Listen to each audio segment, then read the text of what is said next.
Welcome.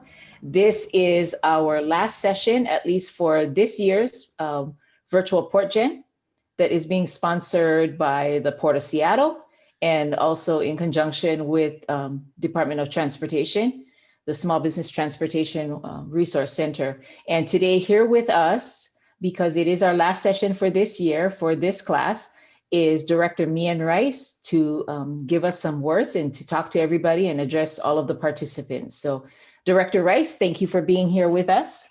So let me stop you short real quick by saying Director Rice, because the only person I really direct is myself.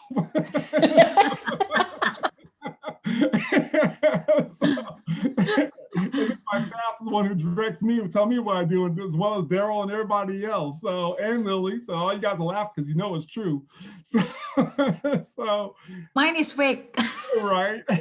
So, but first of all, to all the participants, I haven't had a chance to really meet all of you, and I'm hoping in the future that I do get a chance to do it on a serious side. And I just want to, first of all, say what dedication to all of you guys for taking the time to come to these training classes, enjoy and camaraderie and network with folks who have some of the same issues as you do, or you may find some new things that are answers to some of the questions that you have in the that you may have through some of the other, I guess call them peers, partners in crime, so to speak, and trying to really move the ball forward for your business, for your families, bringing up the equity, so that way you're able to truly support yourself. I tip my hat to each one of you guys, to be honest with you, for just hanging up a shingle and saying this is, because what you're doing is hard work. And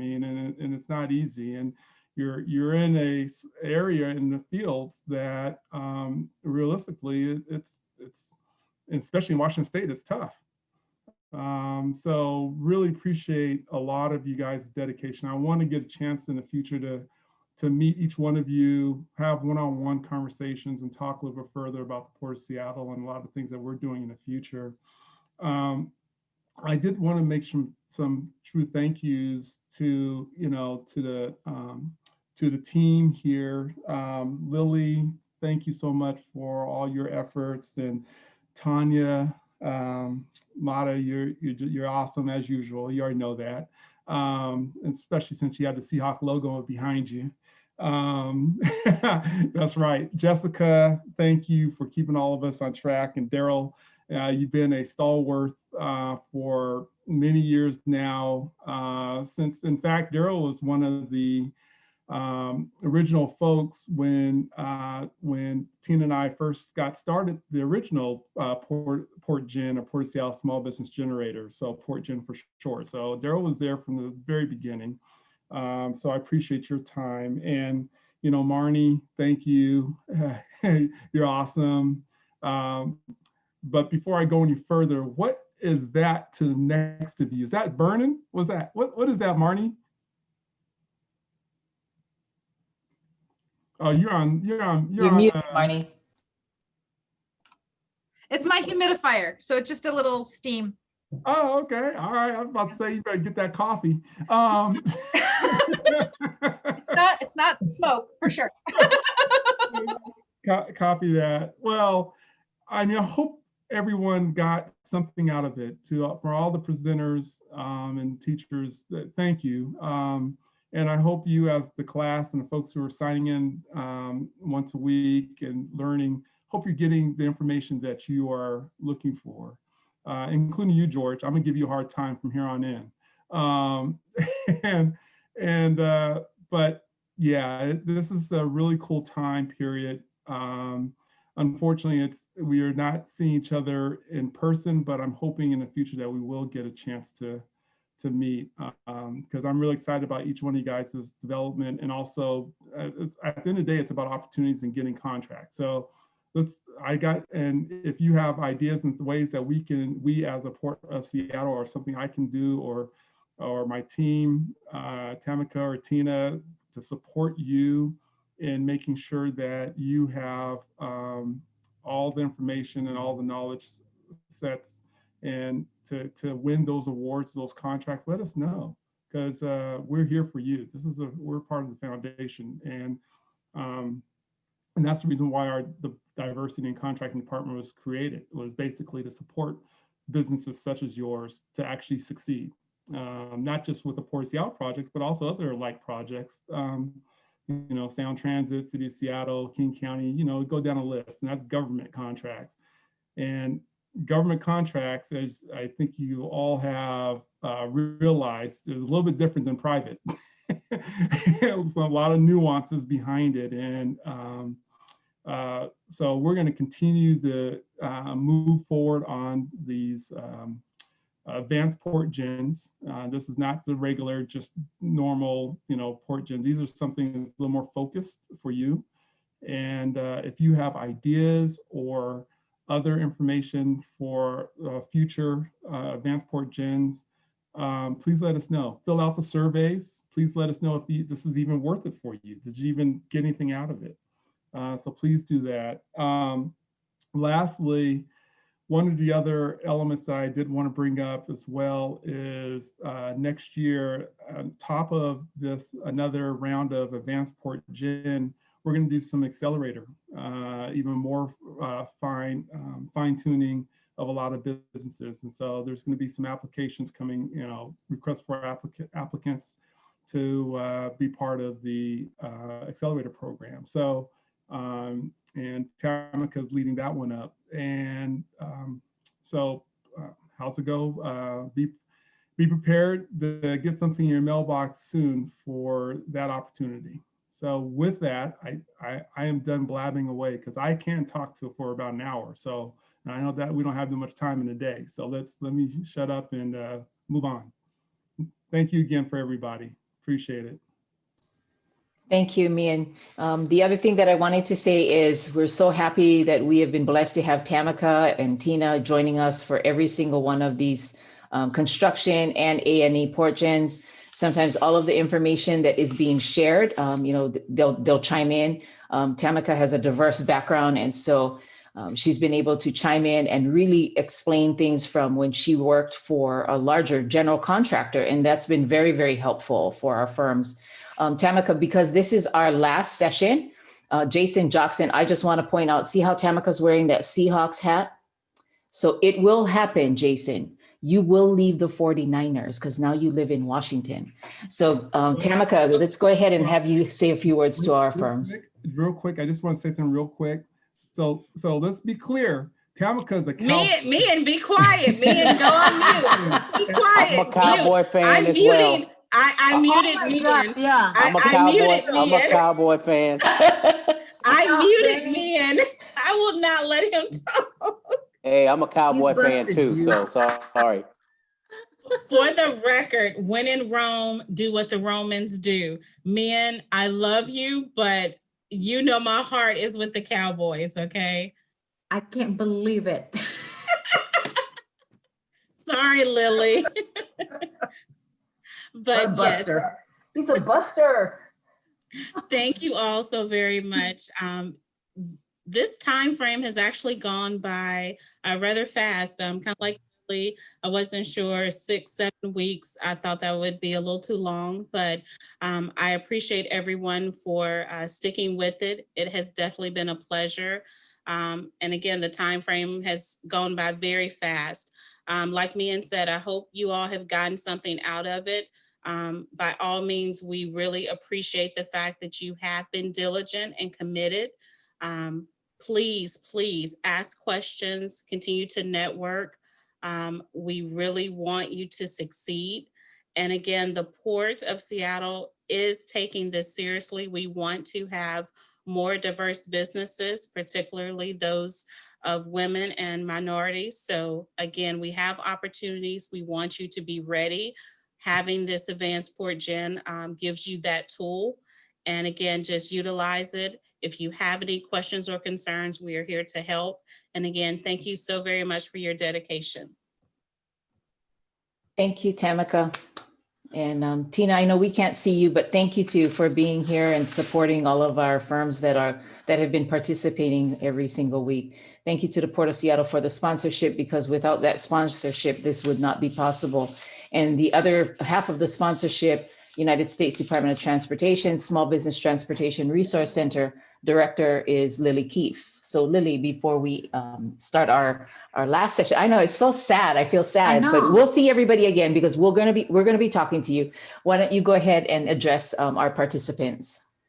I just want to say a special thank you to Port of Seattle to make it happen. I just want to be, clear with you guys. I've been working with this with Mian, poke me a lot summertime. Are we gonna do this? And I said like 7 weeks, that's like a long time. Now I hear you, Mian. This is actually, it's working. Like, and I want to tell you because of the funding for the class, I am able to release more funding that I have for my program to help you with the additional technical assistance. See, if I don't have that, the funding that I have currently is just going to go to the workshop. So that's why it's a bless, because at the end of the day, you guys get all the technical assistance, the follow-up, which is like really important to help your business to grow. And just want to say, we really feel like a family, and after 7 weeks, it's like dating, right? 7 weeks is like a long time. So I get to know you guys every week, and I mean, you guys always join the class and then ask questions. And I know sometimes the journey to get the contract is not going to be easy. Doesn't mean that you're going to, go to PortGen, you're going to get a contract. So it's a lot of work to do. So we could work together, and then we will provide more technical assistance. So feel free to provide us with the survey, so we know exactly what you guys need, and we could share that with the Port of Seattle. And just be honest, and the survey is not going to have a name, it's going to be anonymous. I mean, if you want to put the names, fine. But I just want to say thank you to Tanya Moda. I mean, this is what a bless, when I was talking to Tanya about this Port of Seattle, and she's like, hey, let me help you. And then, talk to Daryl, and then Marnie, and then Jessica. I mean, this is like a great team. And not to mention with Tina, and then especially, with the Port of Seattle team. I mean, this is like rare. Usually when I've done some work in the past for an agency, I mean, it's up to the agency if they want to get involved, but they have the commitment to be there, to be here and listen to you guys. And I just want to say thank you. And then let's work together, guys. The fight is not over. So it's after the class, contact me if you need anything. We'll brainstorm, we'll work. We create a prescriptive plan for you. Talk to me, Tanya, Marnie, anybody, even with Jason, all this subject matter expert, tell us, hey, Lily, I don't have any funding to talk to Jason because he's too expensive. But believe me, Jason is doing this to help our community. So talk to us, okay? So I just want to say thank you, and I'm going to miss you guys. I think next week I'm going to probably join the Zoom meeting, even though there's nobody, So thank you, and happy holiday. Thank you. All right, thank you so much, Lily, for your address to our participants. So joining us today is Jason Jocson, and he is with BBSI. Jason actually moved to Washington State, is in Federal Way. He moved from San Jose, California. So don't hold it against him that he's a 49er fan. We'll have to, switch him over slowly. It's okay, everybody. But Jason is, I saw his presentation before, and I've got to tell you, I am so impressed with the knowledge level. Jason has been doing this for a really long time.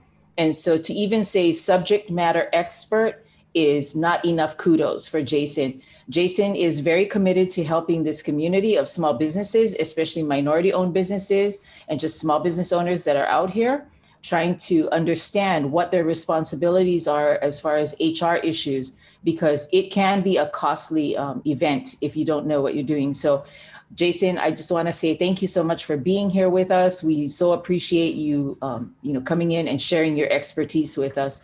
So thank you very much. And as far as the time, Jason, we will actually go to about 2:30. Okay. So, okay. And then do you want the questions? Do you want our participants to be able to ask questions, post them in the chat, or just unmute and then ask you questions? Preferably unmute and ask questions, because I think dialogue would be best. Okay, so if you have any questions for Jason, just go ahead and unmute and just say, excuse me, Jason, I've got a question, so that he can stop whatever presentation he's doing. So everybody, please, we have an expert on the line with us on Zoom. please make sure if you have any questions burning inside of you that or a situation, please ask Jason because he is here with us today. Thank you, Jason. You're welcome. Thank you so much for having me again. And as Tanya had mentioned, I started my career in HR in the startup world in San Francisco Bay Area. Similar to you, I mean, small businesses that I saw 10, 15 years ago that are now finally releasing their products today that you see in the market. But while your industry is a little bit different from what I encountered back then, but the same rules applies and the same lessons are that I imparted to those leaders still apply today. An ounce of preparation, as Tamika had mentioned and Mia had mentioned, getting you ready today before you encounter that issue, that employee-related issue, will hopefully mitigate future pain points for you. I mean, there's a lot of things in the hour that I have with you today. I'm going to impart with a lot of information, but hopefully some of these information will kind of carry with you as you grow your company and as you encounter certain things. And hopefully this foundational information helps you along the way. So as Tanya had mentioned, basically I work for a company called BBSI. BBSI is a professional employer organization. What we do is basically we offer 3 core services to our clients. Risk and safety consulting. So if you have a need for a safety manager or things of that nature, we have that service available. And then the payroll service, and as well as an HR service, which is me. I've been in HR for over 11 years now. As I mentioned, started in the startup world in San Francisco Bay Area, went to San Jose State University, and currently going to Pepperdine University right now for my MBA. So we're going to cover today, let's get right down to it. Topics that we're going to cover today. Let's talk about recruiting and compliance. As all of you know, you set up this company, you're going to need people to execute on the projects. Either it's for yourself or someone else that's going to help you along the way. So we're going to talk a little bit about what do employers need to know about hiring, onboarding, and orienting employees, and what questions can I ask during an interview, and what questions can I not ask during an interview. I do have to say recruiting is probably the area where there is the most risk, because not only are you mandated by asking the right questions, there's certain key things that we'll talk about that you should not be asking along the way that can be a potential pitfall. And hopefully through our discussion today, for those of you who have been in awkward situations, I welcome you to to share those experiences. And if you have any questions that is still kind of burning in your mind that you always wanted to ask an HR person but never had the opportunity, guess what? Now's your opportunity. And then compliance. We're going to talk a little bit about what are the legal landmines that employers need to know. We're going to really focus on the 9 protected characteristics from a federal standpoint, and then we're going to trickle down to the state and state level as well. And how do I avoid those risks for my company? And again, why does it matter? There is a real fundamental risk on making sure that you are abiding by compliance laws as far as the EEOC is concerned, because of course of the fact that once a person makes a claim, it can impact your company quite a bit, not only from a monetary standpoint, but also from a reputation standpoint. All right, let's get down to it. So first and foremost, you've set up this company. Now you want, this is actually a conversation I'm about to have with a client of mine, a potential client of mine next week, because he just started a company here in Tacoma. And we're going to talk about recruiting. What is recruiting? What does that mean? What's the cost of recruiting? And what does the recruiting process look like? For small businesses, there's typically at the first onset, the typical model is what I call the friends and family method, right? People who want to work for you for either low cost or for weird hours or things of that nature. And basically they come in and help your business to start to grow. But at some point or another, you will be forced to evolve from that, because either of growth or some of the contracts that you have that you're buying for, which requires you to formalize your process. And here's what it looks like. And then we're going to talk about cost as well and the recruiting process. So recruiting is typically defined as a process in which a candidate is identified for a position, job, role, and function within the company, depending on how you look at it. Now, there are typical elements of it. Simply put, items needed, you need a job description. Basically something, some sense of what the job is all about, something written. I do recommend writing something down as far as the job description is concerned because of 2 things. You create a baseline of what the job looks like. Now, there is a potentiality the job does evolve as the company continues to evolve. That's fine. And you can add on to that baseline or the original job description. Some salary information. What is the salary going to look like? Are you going to be paying this position hourly versus a lump sum salary, whatever it may be? And then employee classification. Is this going to be paid? Is this going to be full-time, part-time, exemption status, meaning hourly versus salaried? Basically, one is either exempt from overtime or non-exempt from overtime. That portion is based on the Fair Labor Standards Act, and I'll talk about it in a little bit. And the job placement ad options, really. How are you going to recruit? How are you going to create that, what we call a talent pipeline? And the most common way is put it on a job posting site, like Craigslist or Indeed or ZipRecruiter, whatever it may be. So why is hiring so important? So let's talk about it in a monetary perspective. The typical cost of turnover or making a poor hire can really cost a company in excess of about $2,000 per hire. What I mean by that is if you monetize your time, the hiring manager's time or the recruiter's time, or however you find the candidate, basically it'll cost you an average of about $2,000 per hire. And then furthermore, poor hiring decisions can cost you as much as 3 times the annual compensation. Because if you're thinking about it from this perspective, because if you're ramping up that person and trying to ramp up that person to make sure that you get enough revenue to pay for that particular position, and it doesn't work out, gosh, guess what? All the money you put in time and effort is now out the door. And again, you're back to square one as far as making that position as for that position to be able to generate income for you. So again, that's out the door as well. Other tangible cost, lost training costs, we talked about that. Lower productivity amongst dissatisfied workers, because if that person is coming in to alleviate a bandwidth to other people that's already in place, and then that doesn't work out, again, it puts them back to square one. Disruptions, higher turnover rates among productive co-workers.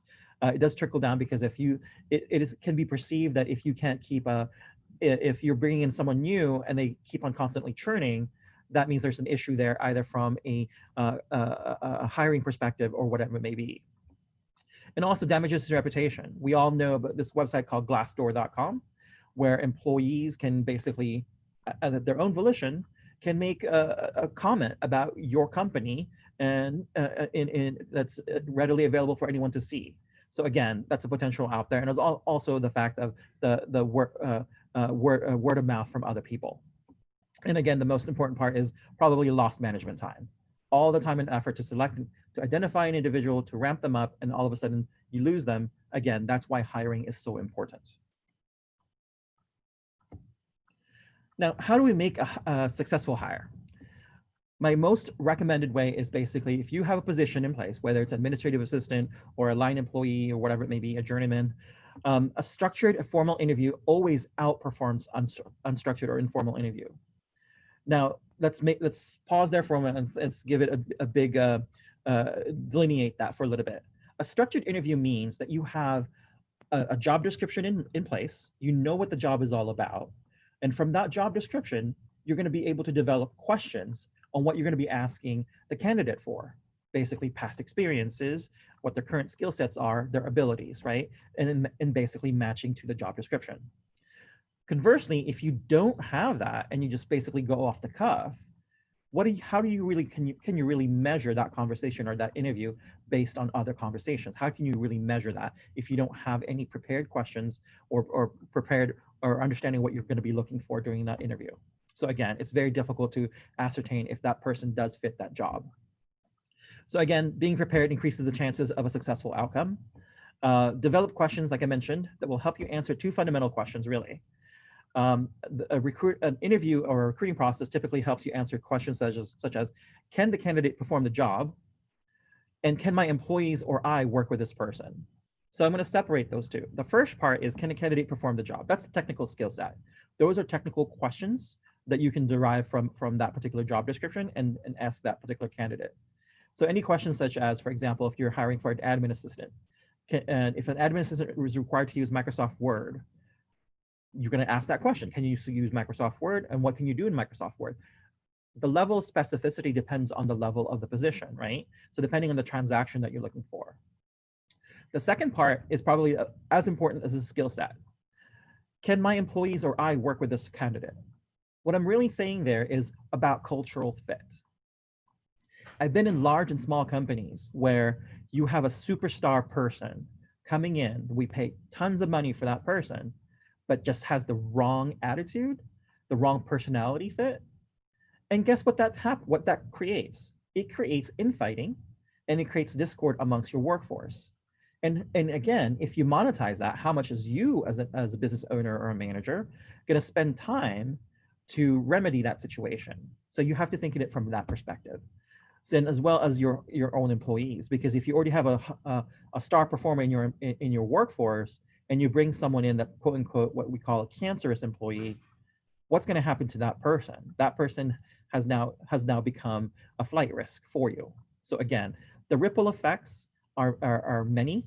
And again, answering that question, can you or your employees work with this particular candidate, is very important for you to answer. So you need to be prepared with questions on how you want to identify if this person has the right characteristic, the right personality that works with your company. Now let's break down the technicalities of the interview process. Interviews typically last about 45 to 60 minutes. This is the typical, roadmap on how you frame a conversation in an interview. Typically, I would start with about 5 minutes to talk about, getting come like a warm-up session, a icebreaker type situation. So what do you know about the company, things of that nature? How are you finding the job market, and so forth. And also, I like the question of how are you finding the job market, and asking the question, what other jobs are you considering? Because it gives you an idea of, again, how the candidate is looking at your company. Because if they answer, how are you finding the job market? Well, if they don't know, that gives you an idea of the fact that they might not be as serious as a candidate as far as that's concerned.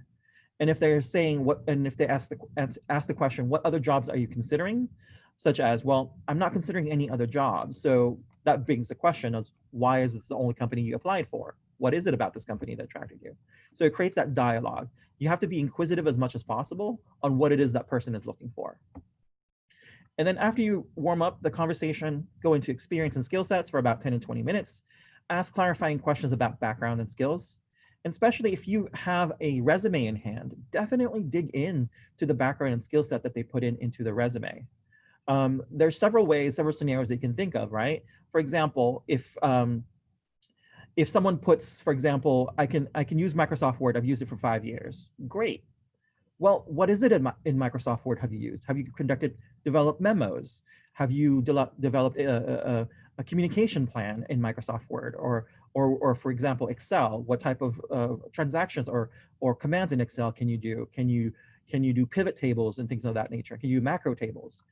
So you have to look at it from a perspective that you are trying to figure out what it is that you're looking for, and as well as what the person can do, and match it to that person. So that level of specificity on your questions does matter.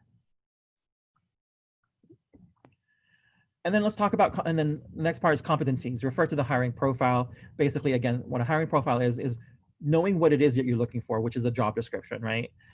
Consider the background, similar to what before, the skill set. What questions do you have and you want to know more about, and developing on that particular aspect. And choose the competency from if you have a question library, a library of questions, choose the competency that you're looking for. For example, if you have what I mean by this is if you have a particular position that's client facing, communication is probably the #1 key attribute that you need for this particular position. So from a competency perspective, I mean, what questions can you ask about that particular individual that relates to your company? Conflict management, for example, because guess what? There is always, it's not if, it's a matter of when you will have a particular conflict with a potential customer or whatever it may be. So how that person that you're considering for that particular role that deals with customer service, their communication skills matter. So you being able to understand what their capabilities are and the competencies and competencies to be able to manage conflict is key. And what does that look like for you? And to develop questions on this particular area, definitely look back on what your experience has been for this particular position. If it's a backfill or if it's a new position, what do you want it to be? You be prepared to ask, situational questions. You definitely ask questions, behavioral-based questions, as well as scenario-based questions So you can definitely dig in to the nitty gritty of what the competency level of the person that you're interviewing. And then from the last 5 to 10 minutes, definitely you want to close and ask, what questions did I ask that you wanted me to, what questions didn't I ask that you wanted me to? And the most famous one is, what questions do you have for me? This one, I always recommend you ask any particular candidate, because of the fact that it gives you the ability to understand how much of a critical thinking skills and perspective that and also listening skills that that person has, right? I've been in enough interviews where somebody basically asked me that question when I asked the question, what questions do you have for me? And they repeat the same question that we just discussed 5-10 minutes ago. It happens all the time, but at the same time, it's just, it's a good opportunity for you to repeat the conversation and just restate, we discussed that about 5-10 minutes ago. And if it becomes a pattern, then there's a red flag for you, right? From a listening skills perspective. And if it's a great question that you haven't thought of, definitely acknowledge that question. It's a great question. That also gives you an opportunity to definitely gauge the critical thinking skills of this particular candidate. So again, just to review the interview best practices, know the hiring profile, know what you're really looking for, not only from a skill set perspective, the attitude, and as well as the aptitude. You don't want just a warm body, right? Now, unless your business model does require that, because I have seen seen some companies that do that, but those are few and far between. Know the candidate. If you have a candidate's resume, definitely review it before the interview and know what questions you want to ask, and figure out what is it that you want to know from this particular individual. So as I mentioned before, time and time again, know what you're going to ask, review and develop sample questions, know where you're going to probe. For example, I mean, like again, if attendance is an issue for you right now for your current company, be prepared to definitely probe into that, right? Ask questions on the last 90 days. How many times have you been tardy? And you can definitely ask those questions, right?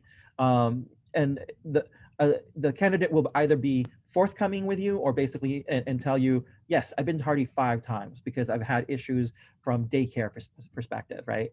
And so that's definitely an opportunity for you to ask the discussion and things of that nature. Or I haven't been tardy, I've been on time all the time. So perfect, great, you have a good candidate right there. Interview questions. There are simple interview questions that you can develop ahead of time, like I mentioned. Direct, simple questions. Can you work Monday to Friday? Definitely say yes or no question. Do you know how to work Microsoft Excel? Yes, I know how to work Microsoft Excel. But however, when you format questions, one of the best ways to format questions is what we call behavioral-based questions. Behavioral-based questions is something like this. Tell me about a time that you developed a report in Excel. Talk to me about the last time you managed a situation with an unhappy customer. What was the situation and how you resolved it? There is a reason why we tend to ask behavioral-based questions. The fundamental reason is past behavior is the #1 predictor of future behavior. So along with, again, now it's not absolute, of course, because that's psychology, but it's not absolute. So you look at the resume, you look at the interview questions, and you frame the questions in the proper way, will help you make the best optimal decision as you identify a candidate. Now, behavioral-based questions, and for those of you who have interviewed for a while, one of the things that's growing in popularity called the STAR interview.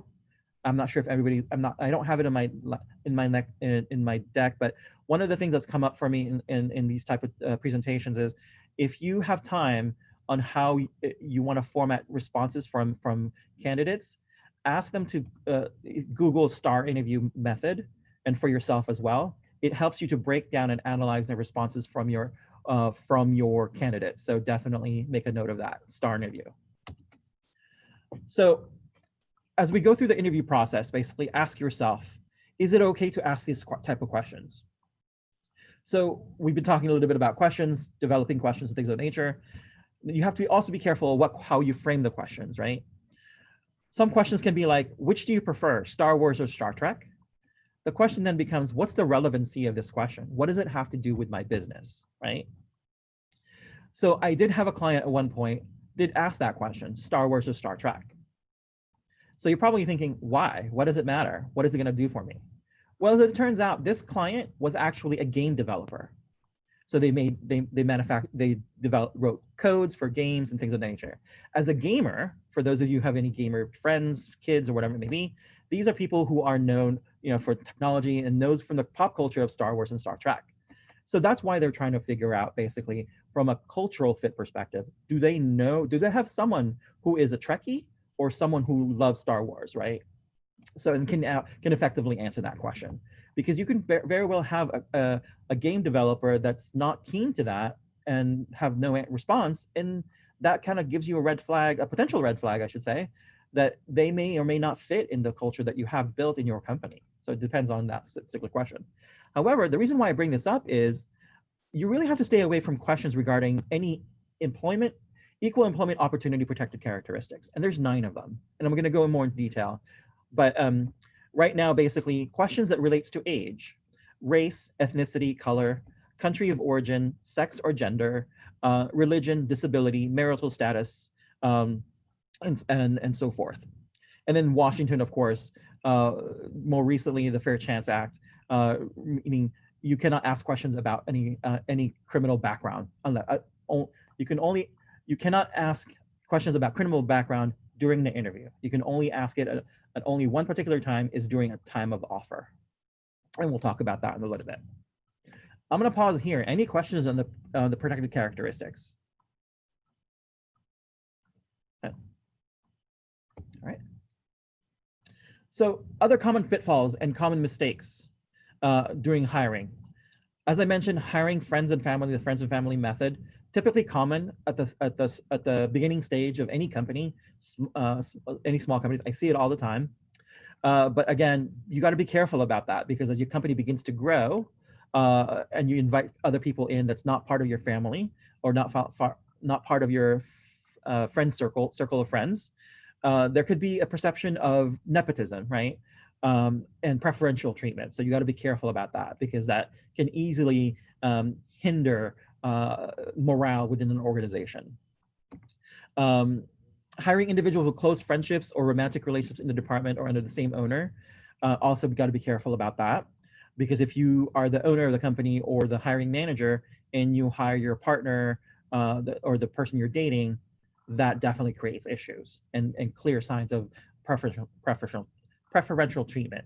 There's always going to be, I have never seen a situation where that's not a perception of others, even though the person is qualified for that position. So you have to do some, just to create that perception from other people. You may have to talk to people, even though they're qualified for that position, but at the same time, knowing that there's an extra layer of relationship there outside of the organization, just does create that feeling amongst us. Now, referring candidates that you referred or others where there is a perception of favoritism, nepotism, what I mean by that is if you're going to refer someone to a position that, again, that you're hiring for, right, there's definitely a conflict of interest there. So you got to be careful about that. We talked a little bit earlier about Fair Labor Standards Act, so otherwise known as FLSA. Basically, what this is it determines whether a position is going to be exempt from overtime or not.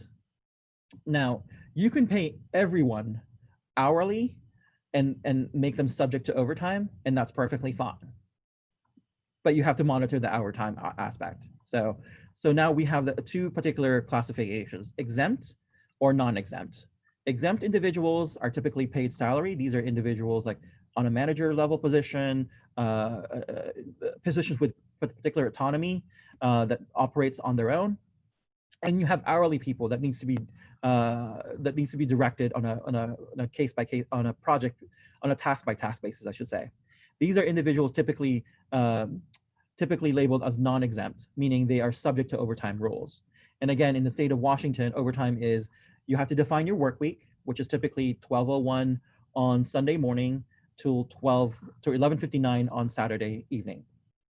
So any hours beyond 40 hours in a given work week is typically overtime. So there's a lot of conversations here as far as that's concerned. The only thing, there's 2 things I want to parlay to you is if you misclassify employees and label him or her or label the position as a salaried employee, and later down the road, it becomes classified that this person should have been hourly employee, you can be subject to potential penalties or even back pay of overtime.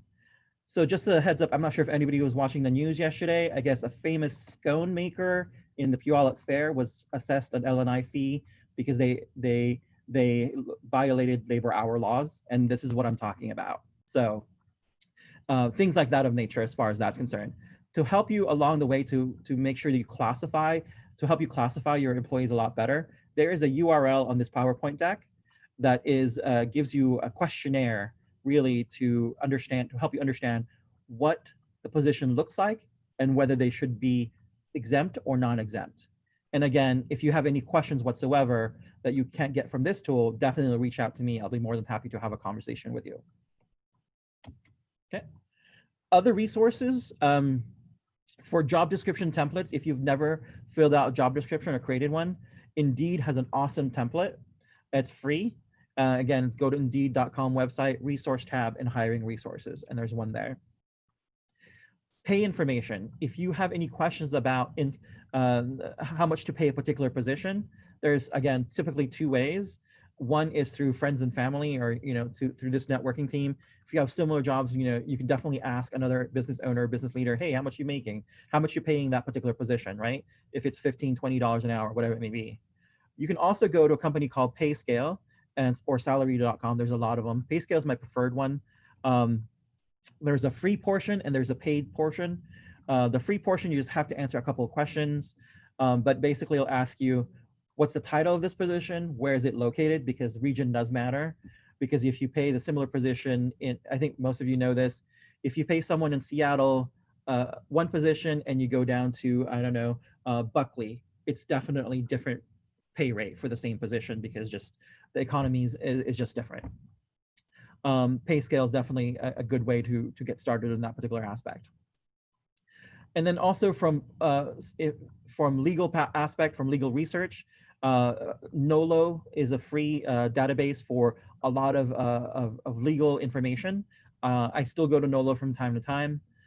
And there's also SHRM, which is the Society of Human Resources Management specifically for employee-related aspect.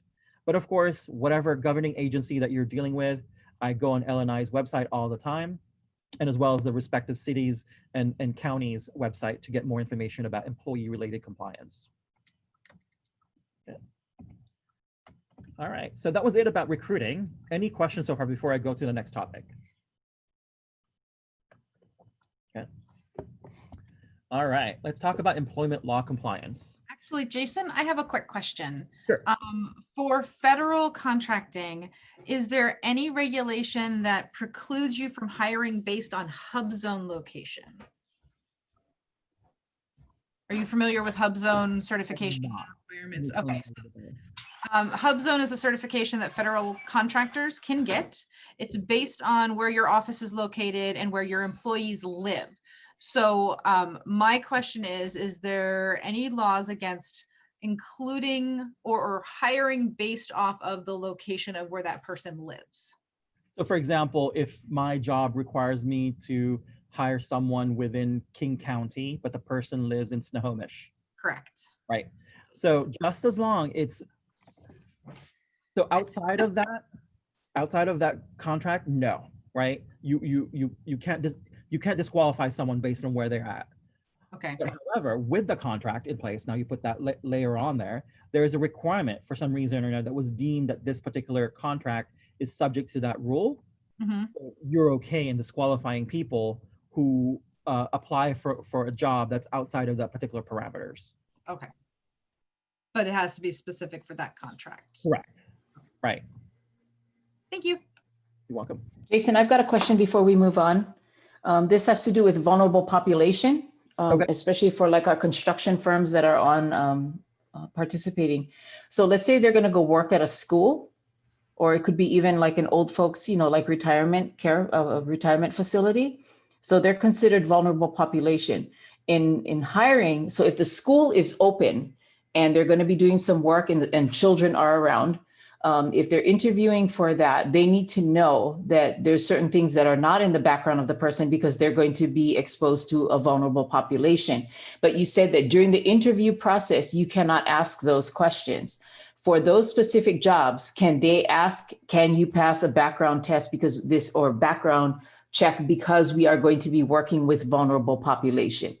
Or do you have to say, have you worked with a company that has been exposed to vulnerable population in the past? Right. So with the Fair Chance Act, there is, I think you mentioned that, Tanya, there's 2 caveats exactly to what you're saying, that you can have that discussion during the interview. It has to be specific to what Tanya had mentioned, that particular position is either going to be working with monetary information, like a financial controller, or someone with a vulnerable population, like with children, the elderly, or the disabled, things of that nature. You can have that discussion as the way that Tanya had mentioned. So in essence, you can definitely bring up a conversation. This particular position requires you're going to be exposed to people in the vulnerable population, and it requires you to pass a background check of this X, right? Whatever it may be. Will you be able to pass? Will you be? You'll be subject to this background check. Do you know if you'll be able to pass this particular background check? And you can definitely have that dialogue at that point, because those are the only 2 positions, or I don't know what you could conventionally call them, but again, I think the nature of the position is what matters, really. Monetary in nature, as well as working with a vulnerable population. So those 2 things are key. Okay, so then I think that everybody needs to think about that, because if you're working for the Port of Seattle, just remember at the airport, if people are going to go on the tarmac, even if you're a designer, engineer, and your folks need to get out there, they need to be able to pass that check to be able to access the tarmac area or secured areas behind. So that's a question, if you're looking for people that you can ask, and we can contact Jason for help with that in the future. So thank you for that, Jason. You're welcome. And of course, the background check company, if you don't have one, let me know. I can definitely refer you to a company that we use from a background check perspective as well. Now let's pivot a little bit. Let's talk about employment compliance. So you've offered a position to someone. They're very, very happy, right, about getting started in a new job. They get to learn a new company, get to work, and get paid, right? Everybody's happy, but there's always that moment when everybody's happy until they're not. And you don't know when that not moment comes, because they're out there doing the job for you, right? Something, whatever, beyond your control creates that situation. So let's talk about that. I'm going to relate, basically, the reason why I bring this up is, as I mentioned earlier, there are 9 protected characteristics within the federal law. First is age, 40 and up is protected. So I want to pause here because I want to make sure everybody's clear, because the most common questions I get from this one. So does that mean, can I discriminate for people that's 39 and below? Not really. So, I mean, there are some criteria, like, for example, to become the president of the United States, you have to be at least, I want to say 35 years of age. So technically you can, but you can limit certain things, right? Serve alcohol. You can't have a 14-year-old kid serve alcohol to people. So again, those depends on the position. So color, you can't discriminate based on color, mental or physical disability, genetic information, national origin, race, religion, sex, and veteran and military status. So all of those are protected characteristics. So in essence, the reason why I bring this up is because of the fact that every decision you make as a business owner and a business leader will boil down to one of these, right? Well, can be connected to one of these. What I mean by that is you have John and Jane. You give John a promotion, but John and Jane started at the same time. They had the same position. They had the same qualifications. What's the first thing that potentially the other person will think about, and why? If everything was equivalent, right? One of these will come up. I don't know what, but again, you have to base your decisions not on these particular characteristics, but on a business case. So you have to know you have to be solid on why you're making that business case for, or that business decision. And that business decision can be anywhere from promotion to to promotion, which comes with higher pay, a higher title, or even access to training, right? To this, if you are able to send, future leaders in your organization to this training, who are you going to select and why, right? You have to be clean on your business decision on why that is. Okay. Now let's take it down. That was from a federal standpoint. Let's take it down from a state standpoint. So from employment discrimination, the state of Washington extends from that particular guidelines, from those 9 characteristics. So under the state of Washington, there's a lot, and I just pulled some of the most common ones. Marital status. Now, what I mean by this is also the fact if it's a single parent. So we hear often that in the renting an apartment for single mothers is sometimes difficult with, because of the fact that there's kids around and there's no other person to take care of the kids. But in the working environment, like one of the most common things that I hear from an HR standpoint is a lot of leaders, some leaders, not a lot, but some leaders tend to not want to hire a single parent or a single mother most often because of the fact that they are going to be torn in taking care of the kids. Again, that's not a business case, right? I mean, at the end of the day, they need someone there, but at the same time, we don't know if the person has resources that they can help for babysitting in that respect. So again, that it's by itself is something that's unlawful. Sexual orientation, whether it's part of the LGBT community, gender expression, meaning whether there are gender fluid, use of trained guide dogs or service animal by a person. For example, if you don't like dogs, which again, I have not met one here in the state of Washington. Most people here like dogs, but just in the case that you are one of those few that don't like dogs in the workplace and disqualify a person because the person has a guide dog, again, it's unlawful for you to disqualify that person because that guide dog is a necessity for that particular person. Okay. Couple of things I do want to highlight on new laws in Washington that in the last 2-3 years. The paid sick leave law, I think pretty much by now everybody's is familiar with this.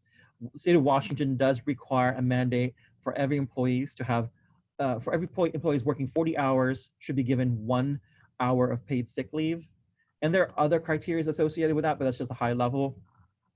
The paid family medical leave, basically these are taxes for employees and employers, depending on their size of your size of your company. But for, I believe for, if I remember this correctly, for 50 employees on down, so 49 on down, you are not obligated to pay into, or you're not taxed by it. But if you're larger, you are taxed. But basically, each and every one of us as an employee, if you are getting paycheck from your company, is required to pay into this as a paid family medical leave. Now, what this is just salary continuation. It does not provide any protected time. The protected time off that's still required by your employer's approval. The Fair Chance Act is what we talked about. No questions about criminal background until job offer, with the 2 caveats of, again, if the position is required to work with a vulnerable community, or if the person is working with financials, such as a CPA or a controller or a financial officer of the company. Also, Equal Pay Act, male and female employees paid at the same, doing the same work must be paid for the same level. What that means, this is an extension of the Lilly Ledbetter Act, which is a federal law. What this means is on an annual basis, you should definitely be reviewing your employee population, grouping the similar positions together, and making sure that that male and female employees are paid comparably to each other. If there isn't, you should have a good business case as to why. For example, again, John and Jane. John is getting paid $30 an hour. Jane is getting paid $20 an hour. Well, as it turns out, Jane is fairly new to the trades, so that's why Jane is only getting paid $20 an hour. But if the reverse has happened, where they have, again, equal skill sets, equal training, equal experience, or similar experience, I should say, not say equal, again, you should have a good business case on why there is a disparity. If there isn't, you should have a plan in place to scale Jane up to where John is, because to get Jane caught up. because I have a feeling if you turn tomorrow and give Jane $10 an hour more to catch them up to John to make them both equal to 30, your accountant will probably say, what the heck? So there should be a business plan to scale that up and a reasonable time frame as far as that's concerned. And then again, the minimum wage for exempt employees as of 2020 changed. For those of you who know, again, exempt employees are the ones who are exempt from overtime rules that are typically paid on a salary basis. Prior to 2020, there was no minimum wage requirements, but that has changed. So as of 2020, one thing is minimum wage for exempt employees are now a part of a computation based on the state minimum wage. So what I mean by that is this. The state minimum wage for 2021 that was released in September is now $13.69. Now, local cities and municipalities like Seattle and Tacoma have different minimum wage, so that's a different conversation. But based on the state minimum wage, it is basically 2.5 times of that minimum wage is what's required of exempt employees. So for example, for companies with 50 or less employees must meet 2.5 times minimum wage as of 2028. So that's a couple years down the road. But keep in mind, the state minimum wage will continue to increase between now and 2028. So you have to, if you have any exempt employees in your company, you should be working with your accountant and your HR department to scale and get ready for the 2028 requirement. For 51 or larger employees, the requirement for you to have the 2.5 times minimum wage is now. So if you don't have that in place, you should definitely be looking at it as a project for yourself and your HR department for 2021 to scale that up. There is a flyer that came out from L&I, and you can download it from the L&I website, which looks like this. It gives you the prorated version for the next 7 years to come. And the link is actually on this particular deck. And by the way, if you have not already received it, you should be getting a copy of this deck from Lily or Jessica. I'm going to pause here. Any questions? Okay. All right. Another compliance aspect. This is not compliance, but it's more of a best practice. Employment relationship, at-will employment. I hope most of you have in your offer letter handbook that people sign, have a clause about at-will employment. At-will employment is that typical language that we all hear that basically allows the employer or the employee to, it's an agreement between the employee and the employee to terminate the employment relationship at any given time with or without cause. Most people look at it basically as like this. Well, I don't like that person. I can fire him or her. We're at will anyways. There's a lot of landmines there. So it's not as black and white as that. There's definitely potential risk to that. You can proceed with that, not a problem, but there's a guarantee that there's a high probability there's a potential claim there, depending on who you are potentially terminating with that particular scenario. As I mentioned on the deck here, it does not protect employers against claims based on unlawful or discriminatory termination decisions. So every time I have a conversation with a client and they want to potentially separate someone from the company, I always ask the question, what else do I need to know? Was there any arguments? Was there any perceptions of wrongdoings? All those things. You have to look at it from the employee's perspective to minimize and potentially mitigate risks for the company. Because employment relationships, even though there is a clear agreement that you as an employer and an employee can terminate your relationship with the employer at any given time, with or without cause, it does not protect you again from unlawful or discriminatory termination decisions. Okay? And that's why we have situations like reduction in force, layoffs, things of that nature. All those things come under this particular umbrella. Okay. Now let's talk about a little bit about managing employee performance issues.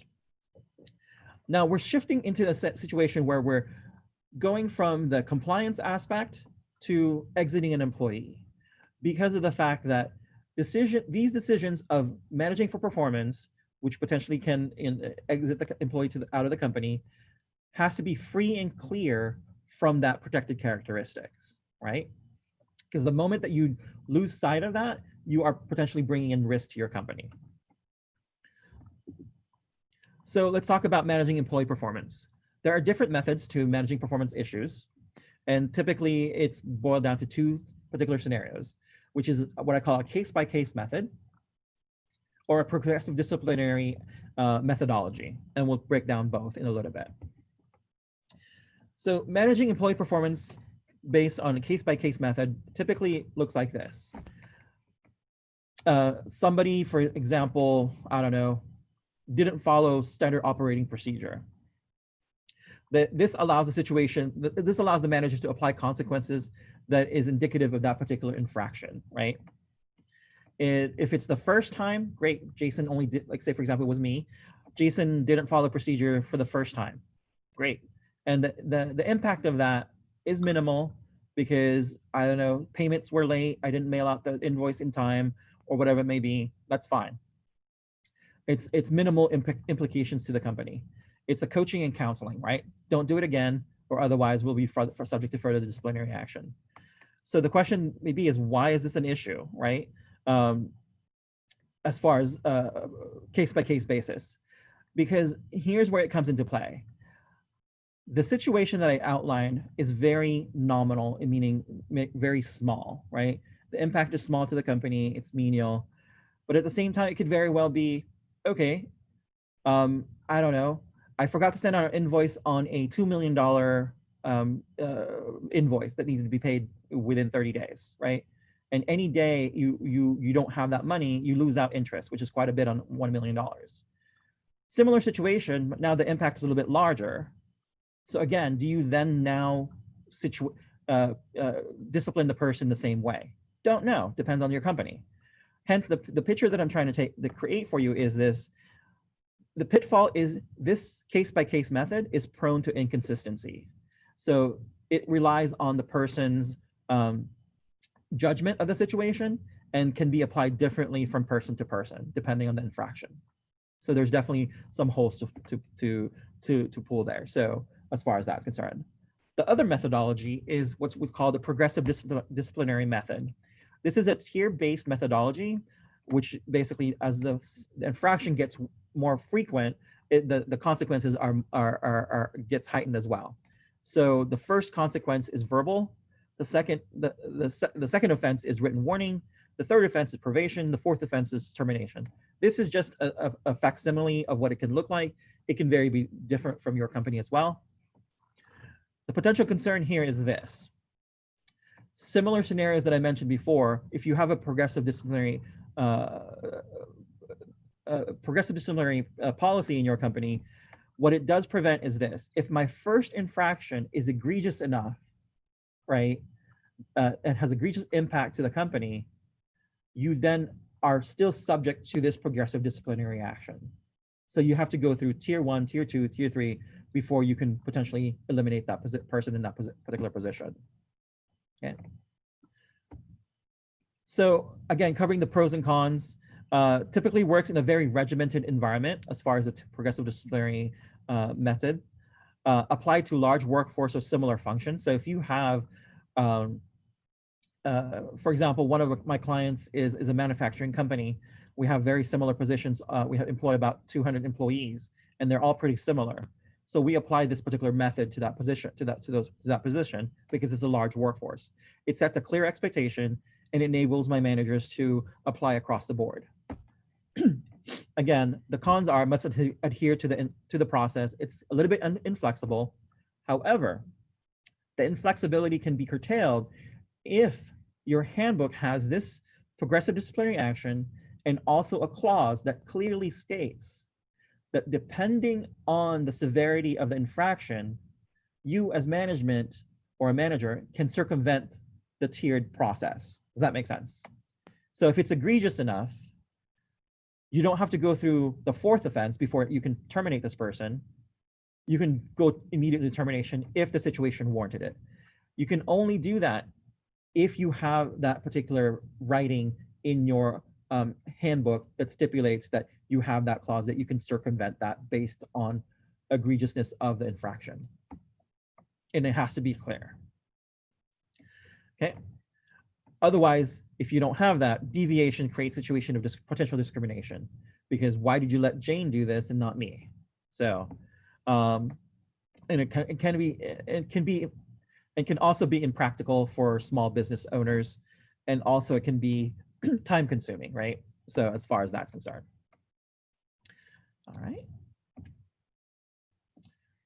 Before I go to the next one, any questions so far? Okay. I have a question. Go ahead. It just popped up in my email. Concerns over mandating, requiring COVID vaccinations for employees. Can you speak for a moment? So I don't have literature for you yet. That is something, because that's something that we as a company is circling around on from a legal standpoint, but I am going to talk about it in a sense of the flu vaccine, right? In the nurse, my sister's a nurse, and I talk to her about this all the time. What does her HR do? Because I'm always curious. So if you are in an environment such as a hospital or a elderly care home that requires your workers to get a vaccine, you can request the vaccine, but you can't mandate it, or you can't penalize people for not taking it. But again, that person then, but this is a pandemic, so this is different. So the flu vaccine is a common recurrence, right? That we don't have, we don't have mandates to wear PPE all the time. This is a lot different. So stay tuned on that one. So Lily and Jessica, hold me accountable for literature on that one to distribute to your team, to your audience, when I get more information about it. So I'm still researching it. Very, very good question though. Any other questions? Okay. All right. So let's talk about terminations. So we've been talking about, again, protected characteristics, performance managing, and the next part of that is terminations. So when you finally made a decision to exit an employee in the company, now let's talk about two types of exits in the company, two types of termination. There are voluntary termination, is when an employee takes action to terminate or end the relationship. This is, again, the employee coming into you and say, hey, my Mr. or Ms. Manager, I am resigning as of X. Again, common phrases that's used: I'm quitting, I'm resigning, I'm leaving today, I gave notice. Best practice as far as phrasing from an employer perspective is voluntarily terminated or voluntarily resigned. Because a key thing there is because once the language you should be familiar with is that, because of the fact that some of the forms you fill out down the road will require you to understand voluntarily terminated, voluntarily resigned, as you document these things going forward. And there's the involuntary termination. This is when you as an employer takes action to terminate or end their employment relationship.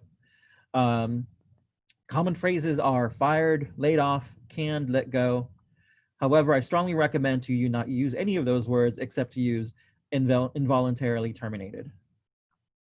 Very technical, but it will protect you down the road, because again, can you imagine your owner, your manager basically, I canned you. It's like, it just doesn't sound right, right? From a professionalism perspective, you want to come off as professional and knowledgeable as much as possible.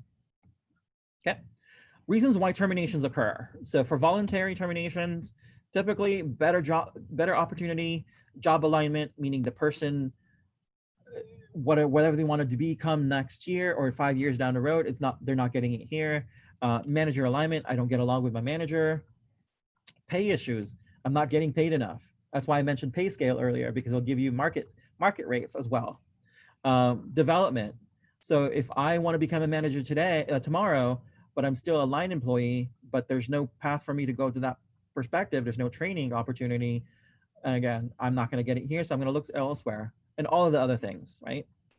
Now let's talk about involuntary terminations. Involuntary terminations can occur based on performance, conduct, reduction in force, or otherwise you hear a RIF, company reorgs, meaning the company is restructured to a certain degree, or position elimination, which is sometimes known as a layoff. Voluntary terminations, resignations In most cases, an employee will resign with a formal, tangible form of communication, such as a letter, email. Very more common today is text, instant message, post-its, whatever it may be. I always recommend that you have it documented, because in some cases, if it's just a verbal conversation between you and an employee, one of the phrases that we have in HR, or pretty much in any business really, if it's not documented, it never happened, right? So you could very well have had a conversation that this person is not told you that they're leaving tomorrow's their last day, and then nothing happens. So what if the situation is that the person did tell you verbally and say, hey, I'm quitting tomorrow, what do you do? The next thing you should do is basically either A, if you have email that person to the work email as well as the personal email, letting him or her know, I acknowledge your resignation, on tomorrow will be your last day. Done. If you don't have email access, put it in writing and put that copy of that memo. Doesn't have to be formal, just basically saying, you told me on X date, Jason Jocson, you told me on December 17, 2020 that you are resigning on December 18th. I accept your resignation. Perfect. And give a copy to that person and file it in their employee files. Okay. So as far as that's concerned, so make sure you document it as much as possible. Now, when we're talking about terminations here, what's at risk for wrongful termination? Again, as I mentioned, every decision that you make as far as performance management, even involuntary termination, has to be based on a business case. If there's any iota of your decision is based on the 9 protected characteristics that we talked about, and even the state characteristics, you can be at risk of basically having conducted a wrongful termination. A wrongful termination, basically, without conducting your due diligence, can put your company at risk. The first and foremost, if that person basically says, feels like they were wronged because they were, I don't know, they were fired because of the color of their skin. One of the most common things that they'll probably talk to a friend. Their friend will advise them of a myriad of things. Somebody's bound to say, hey, you need to hire or speak to a lawyer, right? And that lawyer will probably say, you need to file an EEOC claim. And that's typically where it starts. An EEOC is the Equal Employment Opportunity Commission. Basically, it's the governing body that oversees all our employment laws from a federal standpoint. So once that claim comes through, there's a satellite office in pretty much major metropolitan city. There's one here in Seattle. You will get a formal letter asking you to address the situation and why this person was terminated, and you will have to go through the response process. And then if the EEOC basically states that, yeah, we support this claim, then the employee will basically will get a letter from EEOC saying you have the right to sue the company. And guess what? With the backing of the EEOC and the lawyer in hand, that puts you in an awkward predicament. That's why when you consider exiting an employee out of your company outside of voluntary resignation, you should do your due diligence in making sure that that your business decision is not tied to any of the 9 protected characteristics. Because you can incur lawsuits, civil lawsuits, and if you do this often enough, there could potentially be a class action lawsuit. And at the very least, also your company reputation. Ending the employment relationship. If you decide to terminate an employee, again, you got to decide which day and what part of the day. I strongly recommend doing it before Wednesday of the week. I try not to terminate people on Thursdays or Fridays at the end of the week, just for a mental health perspective, because one of the things, if you terminate someone on a weekend and they go into the weekend and basically sit at home and depressed about that job, so you're kind of contributing to that, and it just doesn't sit well for me. At least if you terminate someone during the beginning of the week, they have an opportunity to look for a job and be out and about with their friends and so forth, as far as that's concerned. So earlier in the day is better compared to the end of the day, as much as possible. You have to think about where is it going to occur. Is it going to occur in the front of the office, outside, or whatever it may be, in a meeting room nearby? And how will you be escorting the person outside of the office? Will they be able to allowed to go back to their desk and retrieve their belongings? Are you going to escort them out? What does that look like? Now, gathering belongings. Now, will you allow the employees to return back to their desk, as I mentioned earlier? Will you gather personal belongings on their behalf? And will you allow them to come back later at a later time and day? This one is a bit tricky because you know your people hopefully as much more than the HR person will ever will, because they're probably going to ask you, what security risk am I bringing to the company, right? Is the person professional enough to handle themselves? Because not everybody can, right? I don't know about you if you have had experience of getting terminated, but it's not a fun feeling. It's not. It doesn't feel good. Some people can hide it, some people can't, some people get emotional. So again, it's a conversation you need to have with the employee that you're exiting out of the company to understand what that looks like. And I typically ask the question, let's talk about you gathering your belongings. What can you gather your belongings, you know, in a certain time frame? Like, how much time do you need? Do you need 5 minutes? Do you need 10 minutes? Do you need to come back later on? This also brings up the situation because I've had employees bring in their own personal chair, their ergonomic chair to the office, and their ergonomic desk to the office. Like, how do you retrieve that, right? So it kind of gets a little bit more logistically problematic in the end. So all those things you have to think about. And then lastly, who's going to be involved? Who is going to be involved in delivering the termination message? Is it you as a hiring manager? Is it HR? I do recommend it's a combination. If you do have access to HR, it's a combination between HR and you, because this is where HRs definitely can help mitigate the risk. And again, I offer this as well. If whenever you are in a situation, you are exiting the company and you need just to bounce off ideas, please reach out. I'd rather, if you don't have HR within your company, reach out to me. I'd be more than happy to walk you through it. As I always say, it's a conversation, probably a 15-minute conversation between you and I that could potentially mitigate risk for you down the road. So I think it's a time well invested. What other additional support do you need? Do you need security if you have it? Facilities, HR, all that stuff comes into play. And lastly, let's talk about, once the person's exited out of the company, what are the other team members gonna know? What messaging are you gonna be sending to them? Will you even send a communication? What does that look like, right? I do recommend letting people know that Jason Jocson is no longer part of the company. If you are working on a project with Jason, please refer to me and I can connect you with the next available person. So that's a more professional way of doing it because of the fact that rather than not touching it, because outside of the information, people tend to create, fill in the blanks per se. So at least that way you control the messaging. As I mentioned before, will you allow an involuntarily terminated employee to return to the workplace? Consider the risk. How will you contain the risk? I've been in a lot of environments where you can definitely identify potentially risky persons, right? So I think each one is I'm not trying to profile anyone, but each situation is different. So you have to, because one of the fiduciary duties as an employer is you need to have a safe working environment.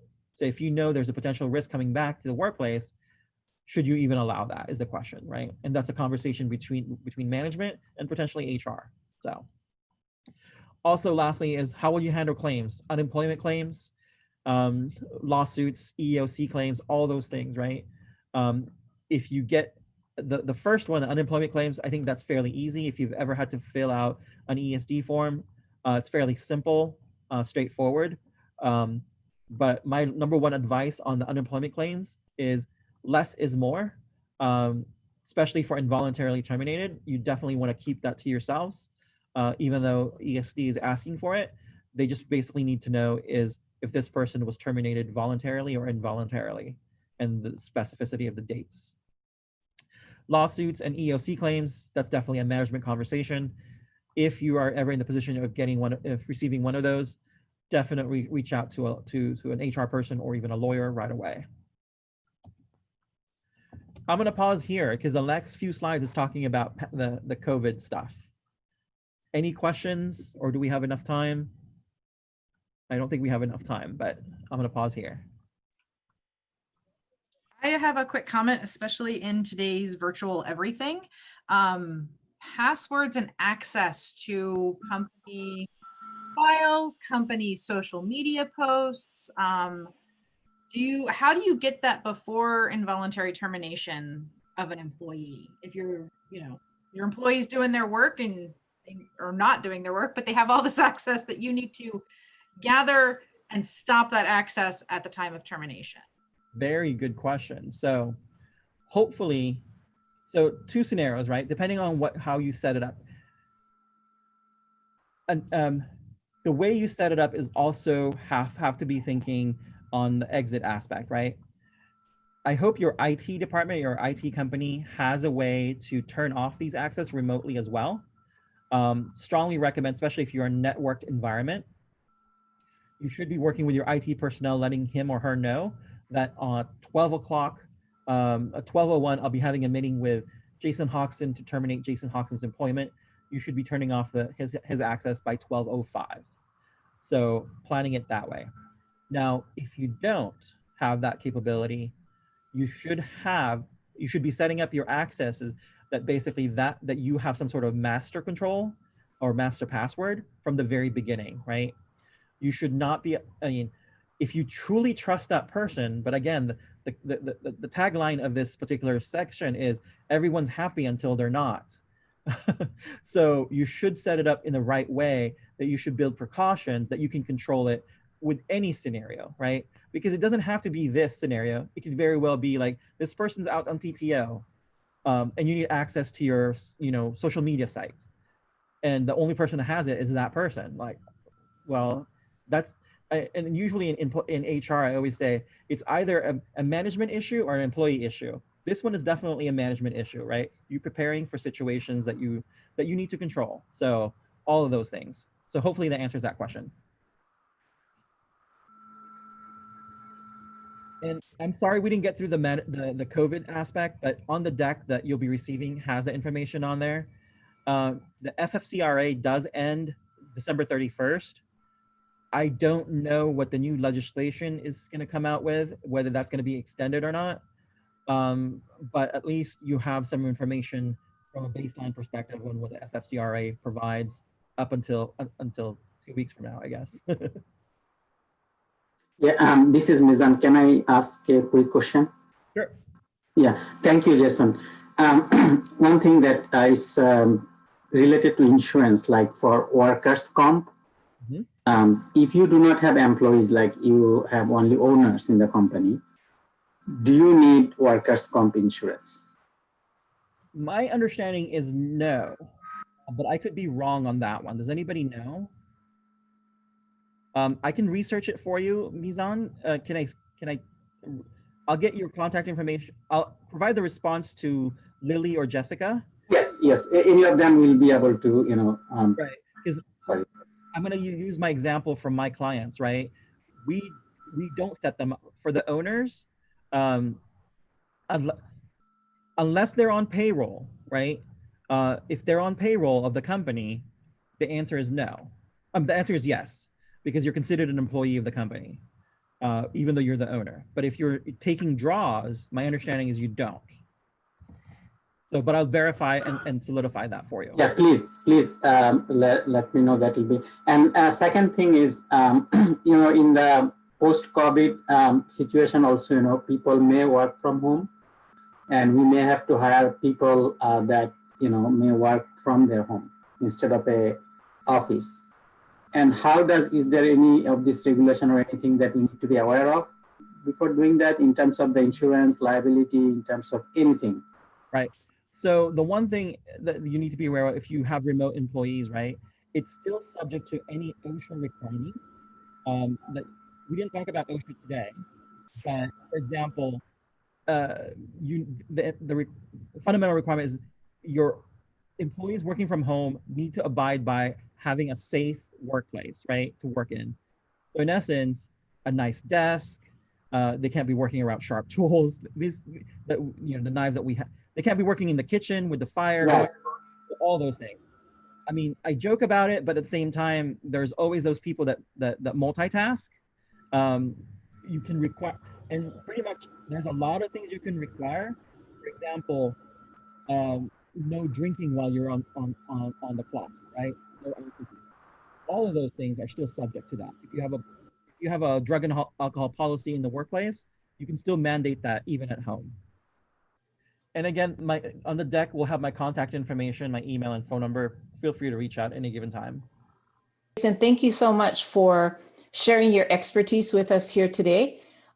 Jason Jocson from BBSI, thank you very, very much for explaining it both to our construction folks as well as our A&E professional services folks. We really appreciate you being here to support our community of small businesses. Thank you very, very much. Thank you again, and I enjoyed it. And again, Happy New Year, Happy Holidays, Merry Christmas, everyone. Merry Christmas, Jason. Merry Christmas, Happy Holidays. All right, everybody. So that was great presentation. If you start thinking about it and you have any questions and you need to contact Jason or you need more information, please either email Jessica, Lily, or myself, and we will get you in touch with Jason. All right, so the next presenters that we actually have three presenters for the Society of Marketing Professional Services. We've got Liz Coleman that is joining us here today, Rebecca Kraus, and Melanie Cochran.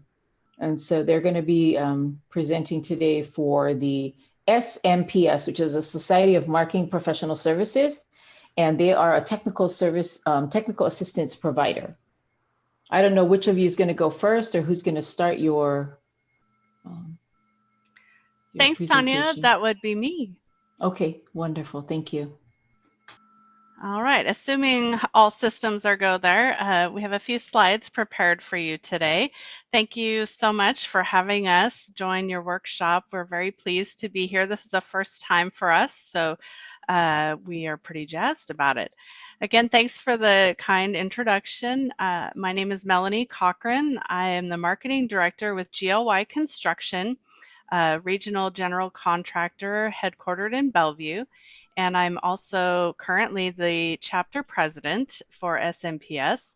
As you heard, I'm joined by our president-elect, Liz Coleman, and our director of membership, Rebecca Kraus.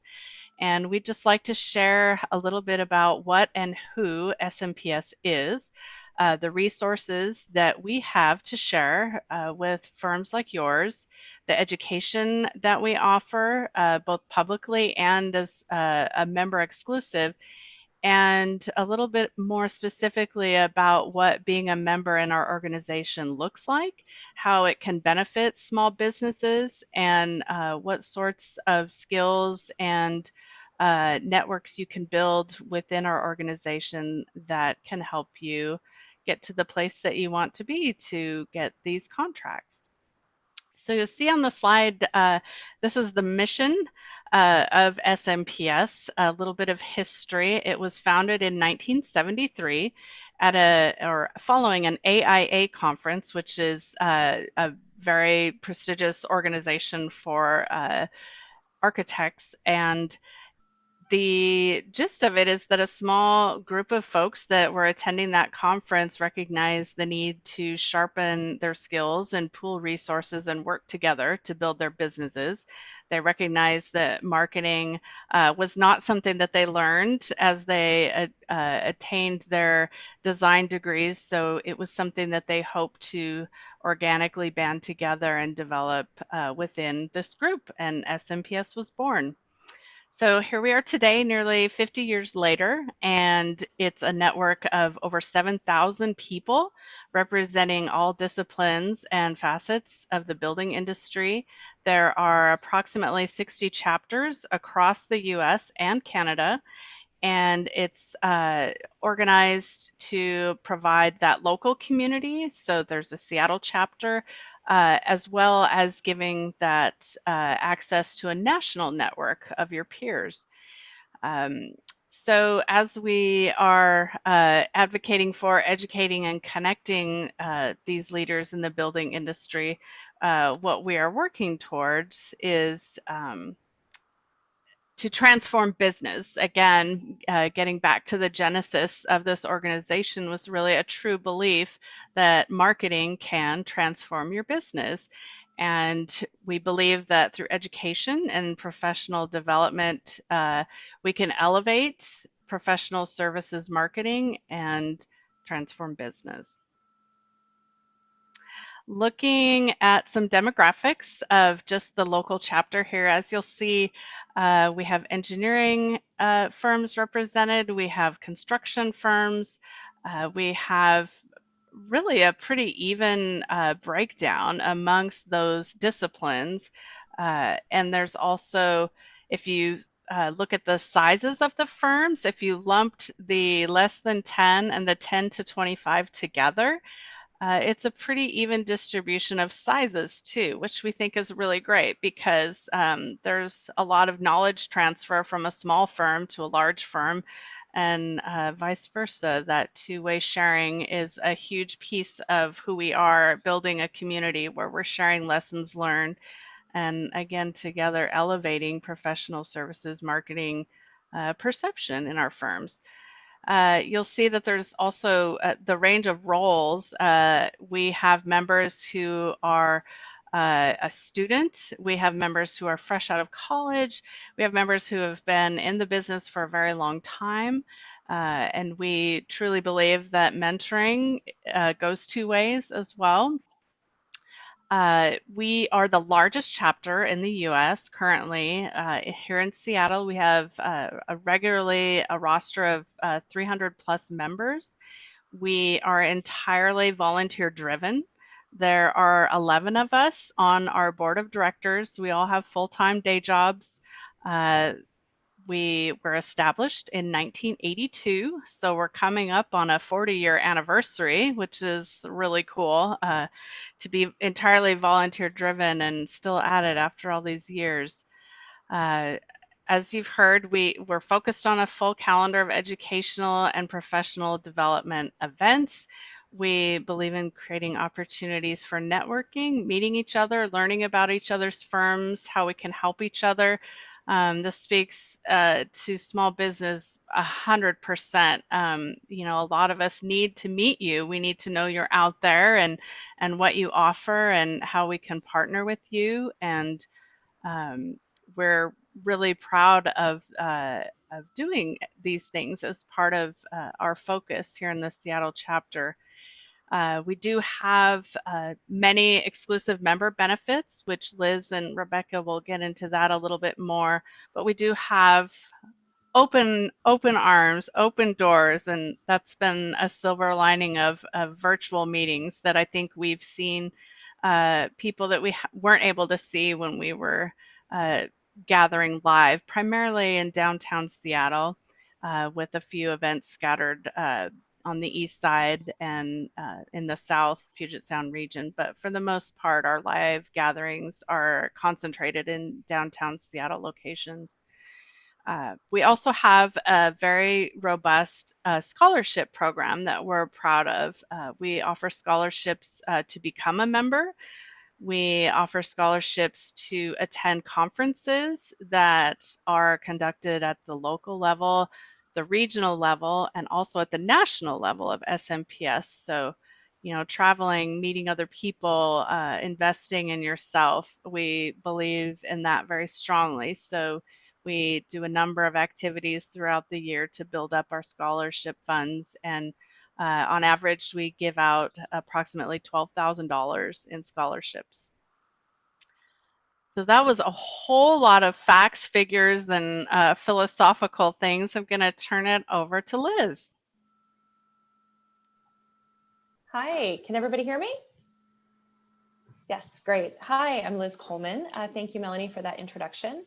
I am the marketing director at Johnston Architects. We're a 30-year-old, 30-person architecture firm that does a lot of public work like libraries. We also do multifamily mixed use and some single family homes, among other things. And like a lot of people I've met in SMPS over the years, it turns out that I have a pretty common story in that I did not start out to be a professional services marketer. I started answering phones at an engineering firm in 2004 and eventually was running that small office. And over the years, I started learning more and more about the building industry and the built environment, and I really found that this is where I wanted to be. So I've been working in architecture firms now off and on for 16 years, and it wasn't until 2013 that I had even heard of SMPS. So when I was that receptionist and that young office manager trying to run all of the different administrative and operation and small business marketing needs of those small firms, I really wish I had known about SMPS and the different training services and just the educational opportunities that we offer. Didn't know about that, but once I found out about it and I was already finally in full-time marketing, I haven't looked back. It's been a fantastic opportunity to be in this chapter, and I have learned so much. And even if I were not an active member, even if I weren't on the board of directors, one of the things I noticed first when I started attending events before I'd even joined was how welcoming and warm everybody was, and how easy it was to build connections with people I'd never met before, but who also, you know, are involved in the building industry, wear a lot of hats, are used to multitasking, are used to putting themselves out there as much as they can to improve the operations and the marketing and the growth to strengthen their firms. So that was what I learned first and foremost. These are great people that have a lot to offer, and we all want the same things for our firms. So that said, again, one of the great things about SMPS is that you don't have to be a member to enjoy so many incredible benefits. So if you want to move the slide, Mel.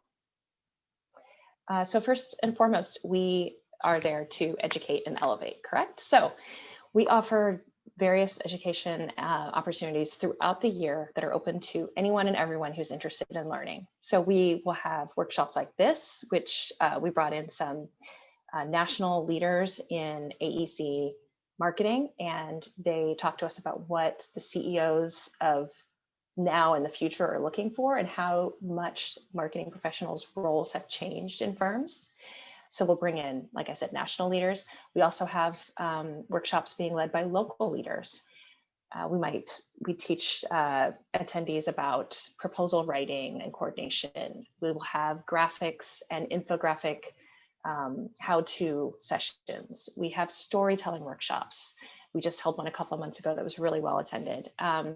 We hold panel discussions with leaders to helping teach us how to do virtual business development. And so if you want to keep going through, Melanie, so there's workshops like this. Like I said, this panel discussion. So this specific panel discussion was a mix of AEC marketing leaders and architecture firm leaders in Seattle, talking about basically the future of our industry and the need for better integration and diversity and inclusion. So this was a really fascinating panel about where the industry is going in the future. And this was actually last December before COVID. You could see we could still gather in person, and before the really large Black Lives Matter movement that we experienced. So it was really timely. So we have panel discussions like that. Next slide. We also, of course, have networking events, and people don't have to be members to come to these. So you can show up at either virtual now or in person, hopefully next year sometime, events, and just meet other people in the industry. You know, people will walk up to you and you find out, oh, you work at this engineering firm. Oh, I work at that kind of engineering firm. Oh, we've collaborated before. I had no idea. And you get to make these connections that really build that, that strong foundation of how we get work done in this industry, right? It's all about relationships, and that's what these networking opportunities offer. And finally, just in general, knowledge sharing, like the experts and leaders that we're able to bring to these various events are, you know, bar none, top of their game, absolutely extraordinary people that have so much to offer. And what I've learned in the last 7 years of being in this organization is that people of every level can still get so much out of this. Those beginning marketers, those principals who run a 3-person firm, they've been doing it for 40 years, they show up, they learn something. That young marketing professional just out of college, they show up, they learn something. the marketing director, 20 years experience, they show up, they learn something. So it's a fantastic opportunity for lots of knowledge sharing. So on that note, that was also a lot of information. I'm going to hand it over to Rebecca. She is the Director of Membership for SMPS Seattle, and she's going to tell you about the benefits of membership. So everything I just mentioned, you can do whether you're a member or not. And she's going to tell you about some of the special things we offer just for our members. So thank you. Great. Thanks, Liz. Volume is okay for me? Cool. All right. Well, yes. And yeah, as Liz had mentioned, I'm Rebecca Kraus, and right now my day job, I work for David Evans and Associates, and we have 7 offices in the Puget Sound region, 30 across the nation. We're a multidisciplinary consulting firm. And part of the reason why we've got 3 folks on the line here representing SMPS is we wanted to make sure we had good coverage for the A, architecture being Liz, myself, the E for engineering, and then Melanie for construction for the C, for the AEC industry. But yeah, like Liz had mentioned, there's a lot of ways where hopefully your business or any kind of firm could interact with SMPS and get some value and benefit. Certainly there are the educational workshops, networking that you can join as a member or a non-member. And we do have a lot of members who are also marketing consultants. So if you as a smaller firm, you're not employing a full-time marketing person maybe, and you have a big rebrand or a big pursuit, if you ever need resources to find consultants who might be able to support you, we could certainly point you in the right direction. But what I wanted to talk about briefly was basically membership benefits. And that's near and dear to my heart, not only because I'm the director of membership, but because my entrance into the AEC industry in King County, I worked for a smaller construction firm. Less than, I want to say 30 folks in the office. So I, like many people, were wearing 2 hats. I was doing project accounting and then proposal management and social media stuff. So I had to kind of be nimble. And when I first joined SMPS, it was because I wasn't a full-time marketer and I needed to kind of figure out a way to leverage the time I had available, both for myself professionally, but then also to, as is our mission, to kind of elevate my firm's marketing, even though I didn't have a full marketing department and we didn't necessarily have a huge existing structure for our marketing in BD. I just needed to learn really quick from a whole bunch of experts and industry leaders and figure out a way to scale it to what I was doing and apply it right away. So to get into it, there are a handful of programs that we offer only to members. And the reason why that's particularly cool is they're free to members, exclusive, but at no cost once you're a member. And one of those is roundtables. And so with a roundtable, that's a group of marketers that meet regularly once a month, and they discuss, gosh, their successes, their struggles, and best practices. And there's always an element at these once a month meetings of education. Recently at my roundtable in the past year, we talked about elements to make a really good, visually attractive submittal, whether that's like a resume or a cut sheet, and then just like maybe tips and tricks for virtual interaction like this. So that's always been really, really helpful and something I could bring back to my firm right away. Another thing I really wanted to mention that I got a lot of value from is mentorship. We also have a program called Multiply Mentorship, and it is really unique and super valuable. So like me personally, for example, I joined SMPS and like the next month I signed up for this year-long program, and I was partnered with a mentor who had 2 decades of experience in the industry. So I could basically chat with her on a regular basis and also have her on speed dial. So we could talk about really high level stuff like how do I get to create a budget and get the corporate strategy to trickle down to what I was doing on a day-to-day basis at my firm to, oh my goodness, Grace, I need to order golf balls for a tournament. Who should I buy them from? Like, you know, the gambit. So those definitely had value. And there's a newer program that we have called the Welcome Wagon as well, because we have a large chapter, which is really beneficial for visibility and networking. But sometimes that can be a bit awkward. So Welcome Wagon is kind of like a networking support system for one-on-one orientations, and then small group meetups. So you start to get to know more people on a first name basis.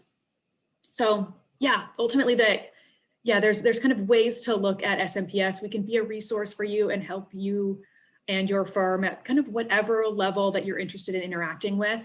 And all of those benefits that are membership benefits certainly are firm benefits, because it's a lot of education that you can then kind of bring back to your company and really kind of leapfrog forward in what you're doing.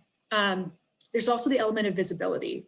The more that your name is recognized, the more that folks know you and your firm, both peers and teaming partners, that has value for you professionally, personally, and for your firm.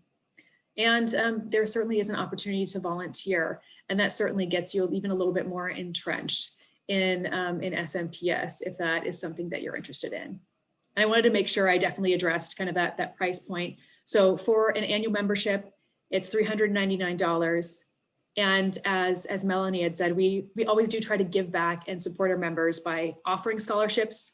So if you are interested, there is 3 scholarships that are going to be awarded tomorrow. There's 3 that are going to be awarded in March. We have a heavily discounted student membership at $25 a year, as well as a heavily discounted membership for retirees at $30. So hopefully there's, yes, something in there that, that kind of suits your needs, whether it's just maybe coming to one of our free networking events or joining us. But yeah, on that note, I wanted to make sure we open it up, and if anyone has any specific questions about either SMPS as an organization, or even questions that you have in regard to marketing or business development broadly, we'd love to address those. All right, if you've got any questions for our 3 women that are here to talk from SMPS, please go ahead and unmute yourself and just ask your questions directly.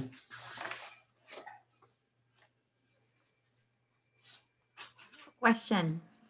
Do you guys have like a networking event? Like, you know, because I know that we learned about your organization from a Petite. Lori mentioned that you guys are like a great organization, and then she mentioned that she attended like marketing like event for the national group. So I mean, do you guys like do a local, because like what we're trying to do, we're trying to help our firms, the small emerging firms, particularly minority owned and woman owned firms, to help them to network with, you know, organization like you guys. Yes. Yeah. Oh, go ahead, Liz. No, you take it, Mel. We'll both take it. First of all, yes, Lori Castro is someone I've known for a long time. She's really great. So that's wonderful to hear. You're making those connections. I will be very honest with you. We are reimagining everything that we're doing for the virtual environment. One such networking event that we typically would hold every spring would do exactly what you're describing. It was sort of a almost like a speed dating for attendees and clients, and you know, we would move around tables and get to know each other. We're not closing the door on that completely. We're trying to figure out how might we reimagine that in a virtual environment. But until then, I would say that some of the best options that we have at least 1 or 2 educational or networking events each month. So going to our website calendar and seeing what's on the docket for that month is always a great place to start, just to see what we've got going there. We typically have structured our programs so that we have about 10 to 15 minutes at the beginning for people to come in and just sort of mingle. We always have Q&A sessions, so we really try to provide opportunities, even though it's virtual, to at least meet each other. And I would love if there's a way, you know, maybe Tanya can help us out, and if you're okay with it, that we could get your contact information and make sure you get added to our mailing list so you know what's coming up. And we would love to see you there. And I just wanted to add, a lot of these networking events, depending on when they're happening, can be smaller groups, but every now and then when we have the really, really large ones, we make sure that we break down into like Zoom rooms, for instance, so that we have a more manageable small group of, 6 to 10 people where we can really, we do icebreakers, we introduce ourselves to make sure everybody knows where people work and how they got there. And we start building those relationships that way. And Rebecca's committee, especially with membership, whether you're members or not, they do a really great job of breaking the ice all the time and making sure that people are getting that one-on-one attention and those connections that really are what help drive our business, right? Yeah, we would love to have more information about when your upcoming meetings are happening or training sessions are happening so that we can get them out to our participants. The question I have is, it was mentioned that you have 300 plus members, less than 400, but more than 3. What is the diversity breakdown for that? I don't have exactly the diversity breakdown numbers for you, but I will tell you that like so many other organizations this last year really highlighted that we need to be more active in that space. And I actually thank you for this question, because I think I'd like to put out there to all of you, we would love to have any referrals from you. We have collectively, our board has set aside a bit of a budget to bring a consultant in to help us. We view it's sort of 2 different tracks that we're looking for some guidance to help the work of the board and then also the work of the chapter. And we recognize that we need help with that. I would say that we do get questions about that. What are we doing to ensure that we are reaching beyond our current membership to bring more diversity into our membership? And I will just say that one thing that we have identified is a bigger picture sort of mindset that professional services marketing, it's a good job. It's a good job with great benefits. And if we aren't reaching further down into the talent pipeline, if you will, I'm talking like into elementary school and high schools, and getting the word out to let people know that this is a good career and we can help you find your way into these companies.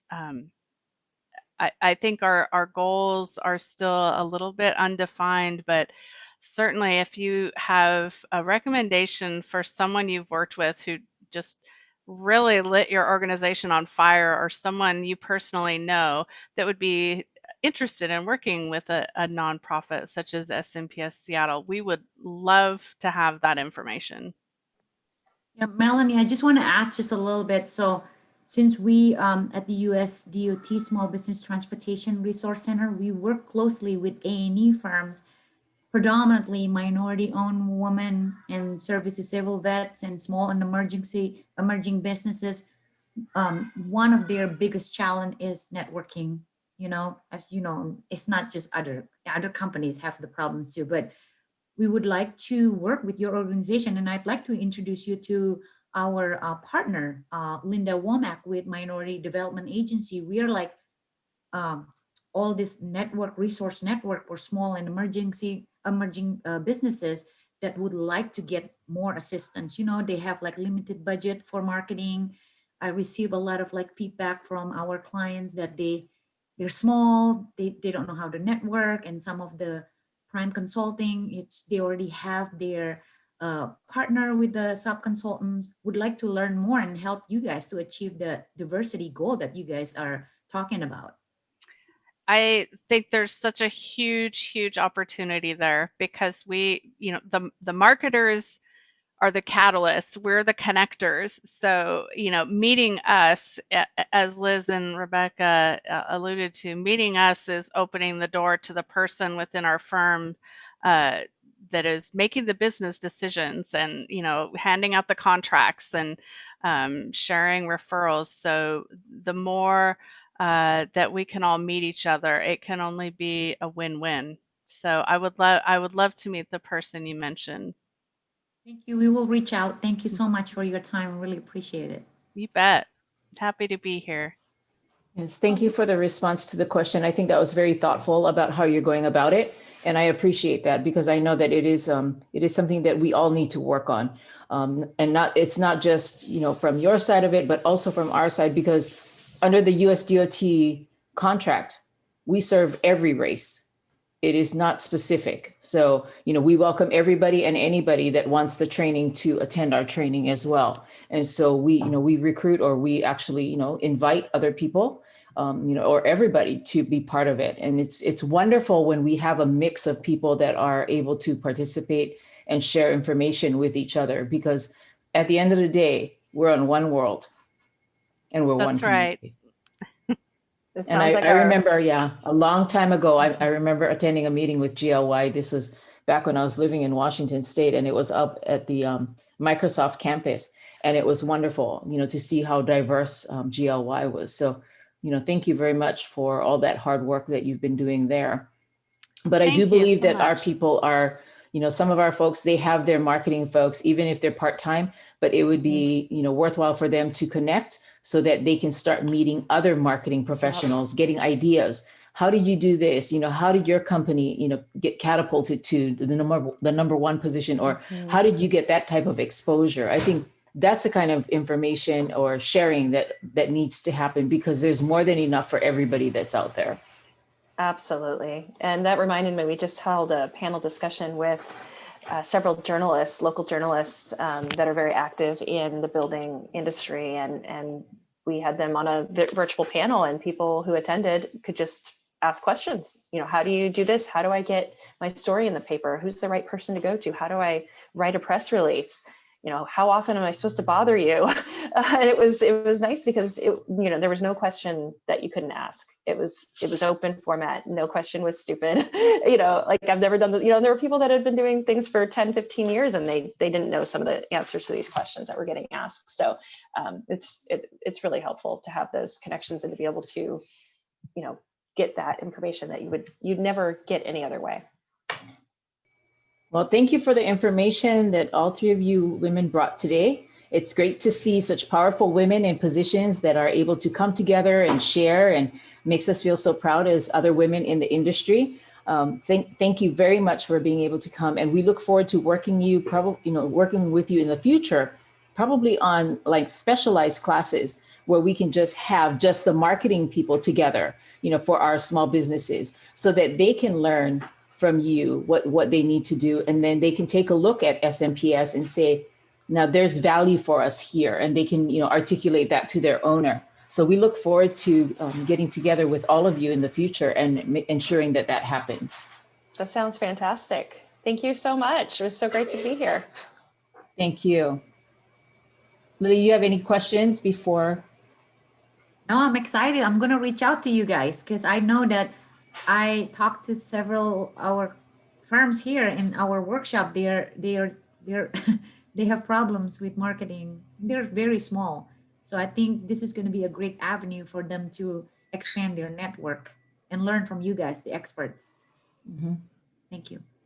Yep. Sometimes that size, welcome. Yeah, thank you. Sometimes that size is dictated because we don't know how to articulate the value, right? To get out there and to actually market. And so if we can change that story, if we can change how we articulate about our firms, about the value, about why I'm the right one to partner with GLY, or why I'm the right person to partner with you, if I can articulate that value, I think it changes the game for us all. And so I really am excited and look forward to working with every single one of you on this, and helping to build whatever we can build together for our community. So thank you very much. All right, joining us today from Sound Transit is a very good friend to small business, and that's Brenda Nambi. And so we want to welcome Brenda. Hi, Brenda. You just got to unmute. There you go. Yeah, sorry, I had to figure the unmute out here.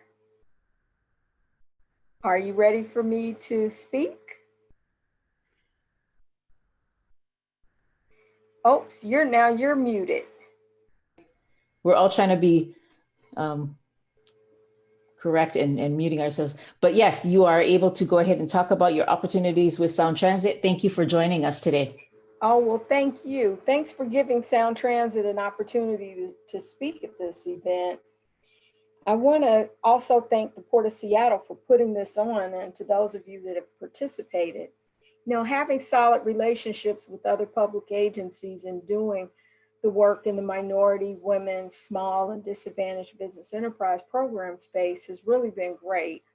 And in Washington State, I'm really pleased about the amount of opportunity that we provide to one another in doing things like what we're doing today. Events like this help us all, so we're grateful for the opportunity to participate. In spite of COVID-19 and the economic downturn that we're all experiencing, while some of our projects at Sound Transit have been put on hold, there's still some work being performed. So I'd like to make sure that if you're interested in doing work with Sound Transit, that you know how to access information about upcoming opportunities. Sound Transit has partnered with bendingo.com to provide information regarding contracting opportunities at Sound Transit. So all guests to our Bendingo site can view solicitations, bid results, and solicitation award information. If you're interested in working with Sound Transit, you can register to receive email notifications about upcoming projects in your fields of interest. Doing so will enable you to download solicitation documents, associated addenda, and will contain information about how to respond to the solicitation. Also, if you have questions about the solicitation, you use that service to ask any questions that you may have. Now, in terms of what's going on right now, there are currently about 5 solicitations on the site, and I'll quickly name what they are. There's one on cost estimate and general assessment services, agency-wide graffiti removal, HVAC and maintenance on-call services, link light rail stray current testing, and then Angle Lake, which is one of our stations, stairwell accident repairs. So those are the next upcoming solicitations, and with the exception of the cost estimate general assessment services, which unfortunately closes tomorrow, the rest of the ones that I named do not close until later in January. So in addition to advertising contracting opportunities on Bendingo, it's also Sound Transit's policy to advertise solicitations that are greater than $250,000 in the Seattle Daily Journal of Commerce. I know it goes without saying that Sound Transit is an equal employment or equal opportunity employer and encourages small, minority, women, and disadvantaged business enterprises to participate in competitive procurement processes. As a recipient of Federal Transit Administration funds, we're required to have a disadvantaged business enterprise program, and we currently do have an overall goal for our DBE program of 16.39%. And that's for the federal fiscal years 2021 and 2022. Our systems expansion program, otherwise referred to as ST3, which was passed by the voters of Washington State in 2016, is going to continue to provide for approximately $54 billion in work over the next 20 years. So it means there's still a lot of work ahead and opportunities for small and disadvantaged businesses to participate on Sound Transit projects. Some of the decisions with respect to our systems expansion program have been delayed by our board of directors until sometime later in 2021, but work is still being performed, and we're still considered as Sound Transit to have the largest capital program in the nation right now. So I say all of that to say that even in the midst of what's happening right here and right now, there's still opportunity for folks to be able to participate on work at Sound Transit. So I want to close by saying that I commend all of you for the investment that you've made in your businesses by participating in this event. And Sound Transit is just as the other public agencies participating and organizations like the Small Business Transportation Research Center, a resource center dedicated to your success. So thanks again for your time, and I'm happy to entertain any questions that anyone may have with respect to work at Sound Transit. Thank you. All right, thank you, Brenda. Do we have any questions from our participants for Brenda Nambi, Sound Transit? If you have a question, just feel free to go ahead and unmute yourself and ask your question. Well, Brenda, you did such a great job. There are no questions, and people will start, I guess, looking on Bidingo to see what's available. Yeah. So thank you. I think Ezekiel has, how can I reach out to that Bidingo? And Marnie already answered. Oh yeah, the portal, the site. You're the best. Thank you for putting that up there. I forgot to mention the actual web, how to get to the web page. So thank you for that. That Bidingo, right? Bidingo. Yes. Okay, any other questions? Guys, you need to ask questions. We usually have a lot of questions at the end of our workshop. This is the person to ask. Well, and you know what? Let me just put this out here. If people think of questions after the fact, I can put my email address in the chat box and people can just reach out to me directly if they'd like. How's that? Yeah, that's perfect. Thank you so much, Brenda. Yeah, for sure. No. I got a question. Oh, no. Oh, no. I'm taking questions from anybody but me. And No, I'm just kidding. So real quick, Brenda, I wasn't sure. What have you seen has been some challenges that you've seen over the vast amount of years that you've been doing a lot of this great work that some businesses seem to sometimes overlook? You know, I'm not even sure where to begin with that. I think some of the simplest things are the things that tend to get overlooked, especially for businesses that have been in business for a long time, like updating information, your marketing information. I caught the tail end of the previous presenters, but marketing is so critical. It's not I've also seen it not be uncommon that a firm that's new to, like, say, for example, the DBE program, they get certified with OMWBE, and then suddenly they think work is just going to come their way without having to do the heavy lifting in terms of marketing.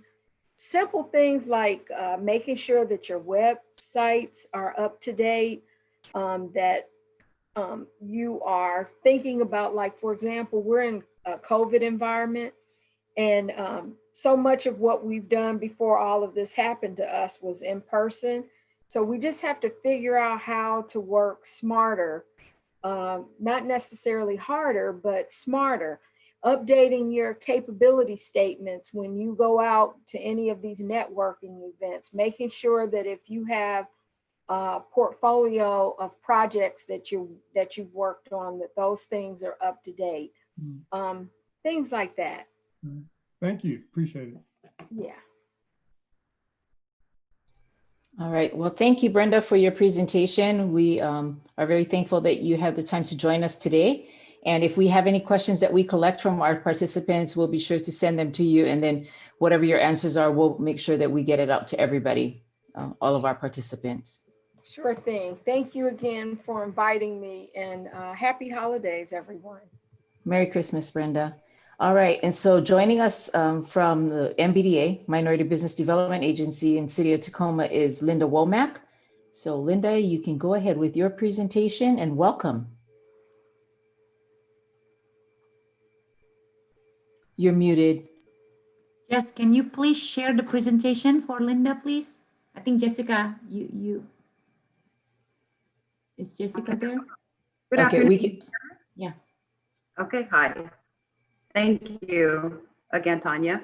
Again, my name is Linda Womack, and I know the MBDA, Tacoma Business Center, we just call it MBDA, is located in Tacoma, but we do cover the state of Washington, and I do see a couple of clients on here that we currently support. And our program was started by the Nixon administration in 1974. It is a program out of the U.S. Department of Commerce, and they operate currently 30 centers across the country. Let's see, the nearest one up north is in Alaska, and here in Tacoma, and then the next place would be in Sacramento. But basically, our program is to provide that high-touch technical assistance so that minority-owned firms can obtain contracting opportunities as well as financing opportunities so that they can scale and meet their projects.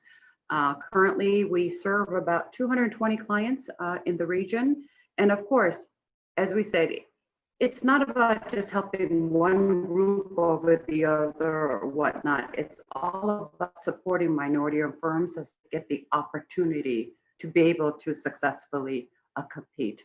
So with that, I want to touch a little bit about the types of services that we typically provide. And can you bring up that slide? I just sent you guys over the PowerPoint.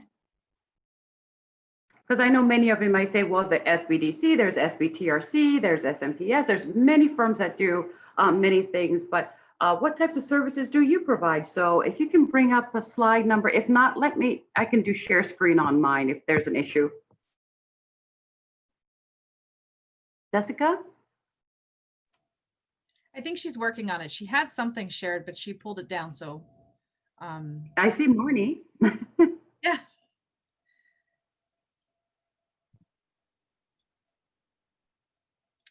Jess, there we go. Great. Okay, so keep going. We already covered that. Yep. Nick, keep going. Okay. No, we can skip that. One more. Yeah, there we go. So these are the types of services that we typically provide, which is, wait, one before.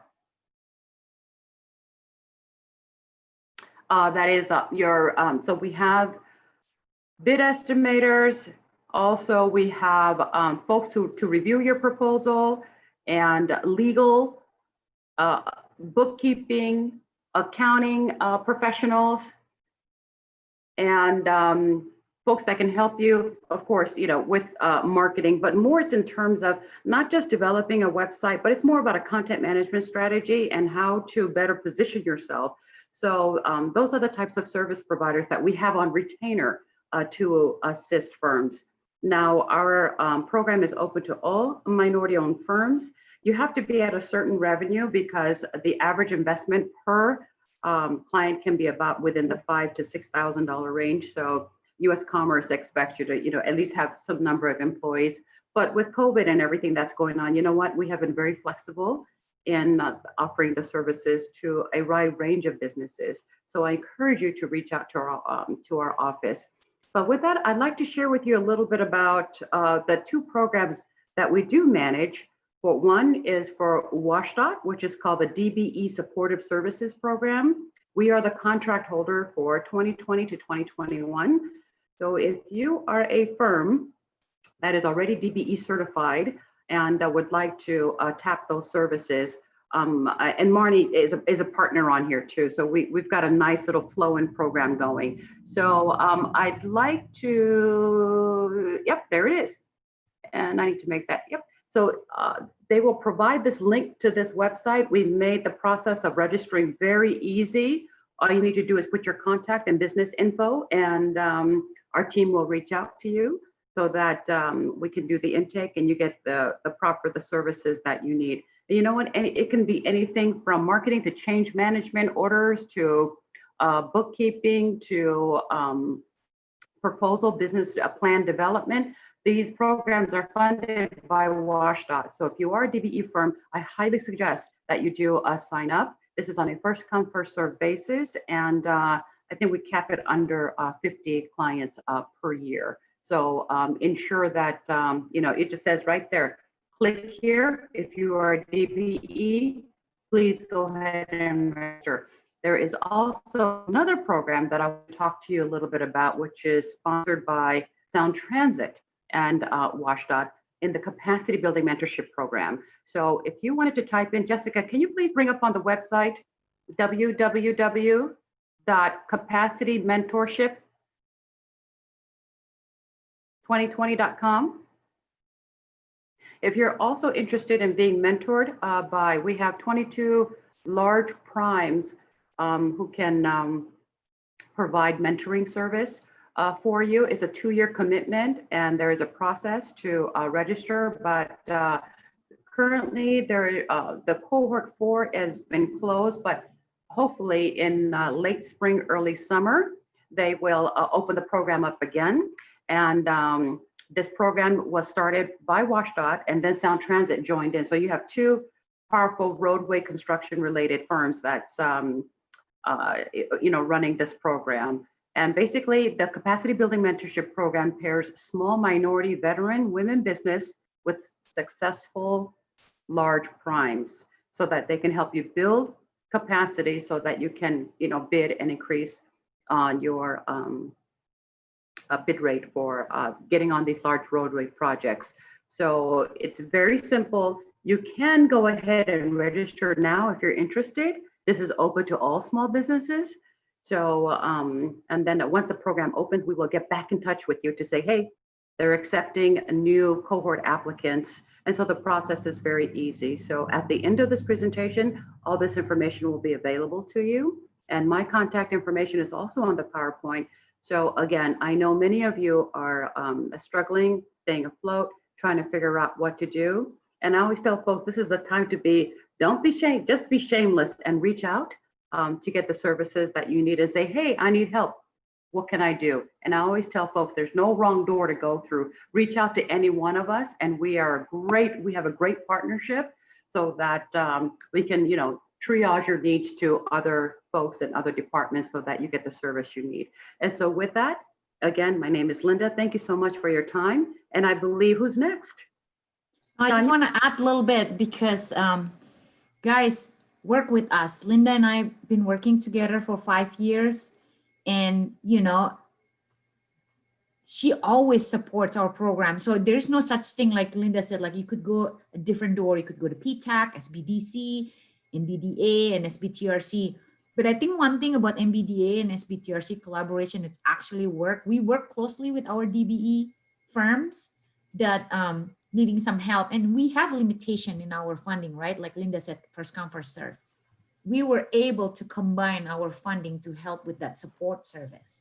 So it's been great, a collaboration. I mean, like one of the success stories, like, Mari is not here. Our firm, Mari, like we've been supporting Mari Barrero with American Abatement, and Mari is actually announced to us yesterday that she's part of the Port of Seattle project.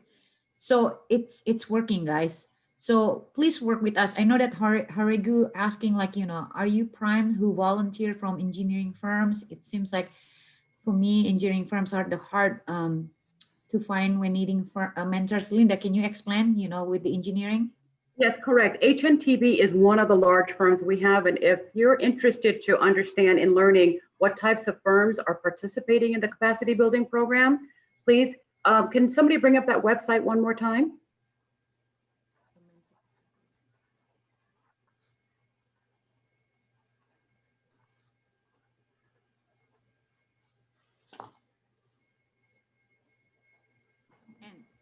It's www.capacitymentorship. Yep. Go back up to the top page.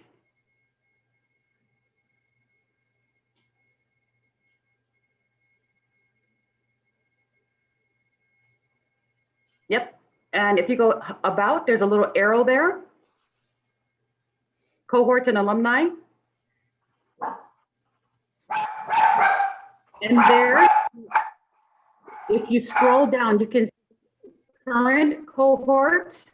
So as you can see, these are all the large primes. So you do have HNTB, there's many other firms, BCRA, and their corresponding proteges. So all the information is there. So we do expect, again, in springtime for this program to open up again. But we do, as you can see, we have some powerhouse large firms that are mentoring the proteges.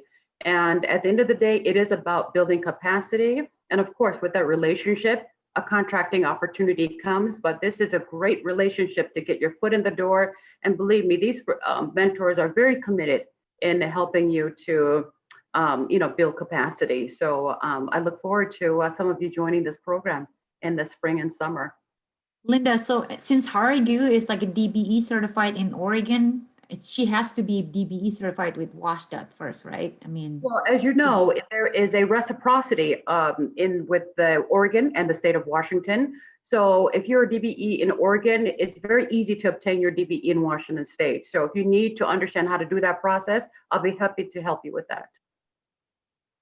another great thing, I just want to brag about you, Linda. You're probably gonna, take me for lunch. City of Tacoma has a great loan program. Oh, yes. And their loan program is really great. They eliminated all these red tapes, like they're really focusing, helping the firms. Check out the City of Tacoma. I will be happy to share with you guys. I think it's for business in Tacoma, unfortunately, but check it out if you have like a satellite office, or if you have any opportunity to take a look at the website. It's a great loan program. It's really different than a typical loan program that I learned. Yep. Tanya, it's really great. They're getting rid of like everything, like like all the paperwork, the burden for the small business. It's really awesome. I think Malika was talking about it like several weeks ago about City of Tacoma. Lily, I believe you already have the slides. It's called the Resurgence Loan. Yep. And what the City of Tacoma has done. Now, again, we share a space with the city. They're on the 8th floor in the economic development. So I get to kind of see the region-wide what folks are doing. And I must say, we understand King County, Seattle, and, they do have their own loan programs. But if you are in Pierce County or to City of Tacoma base, they have a program coming out called the Resurgence Loan. It's a 4% or 2.75 above prime. So it's less than 4%.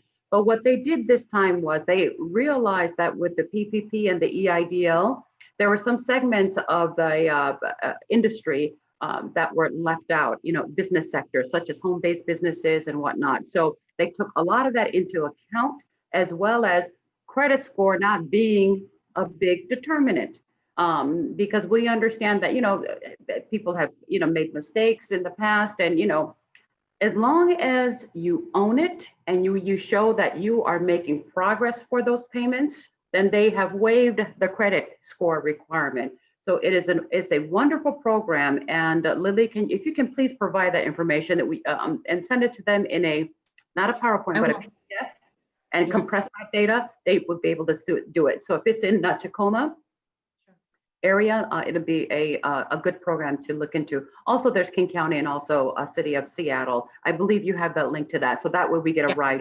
I'll share with everybody. Right.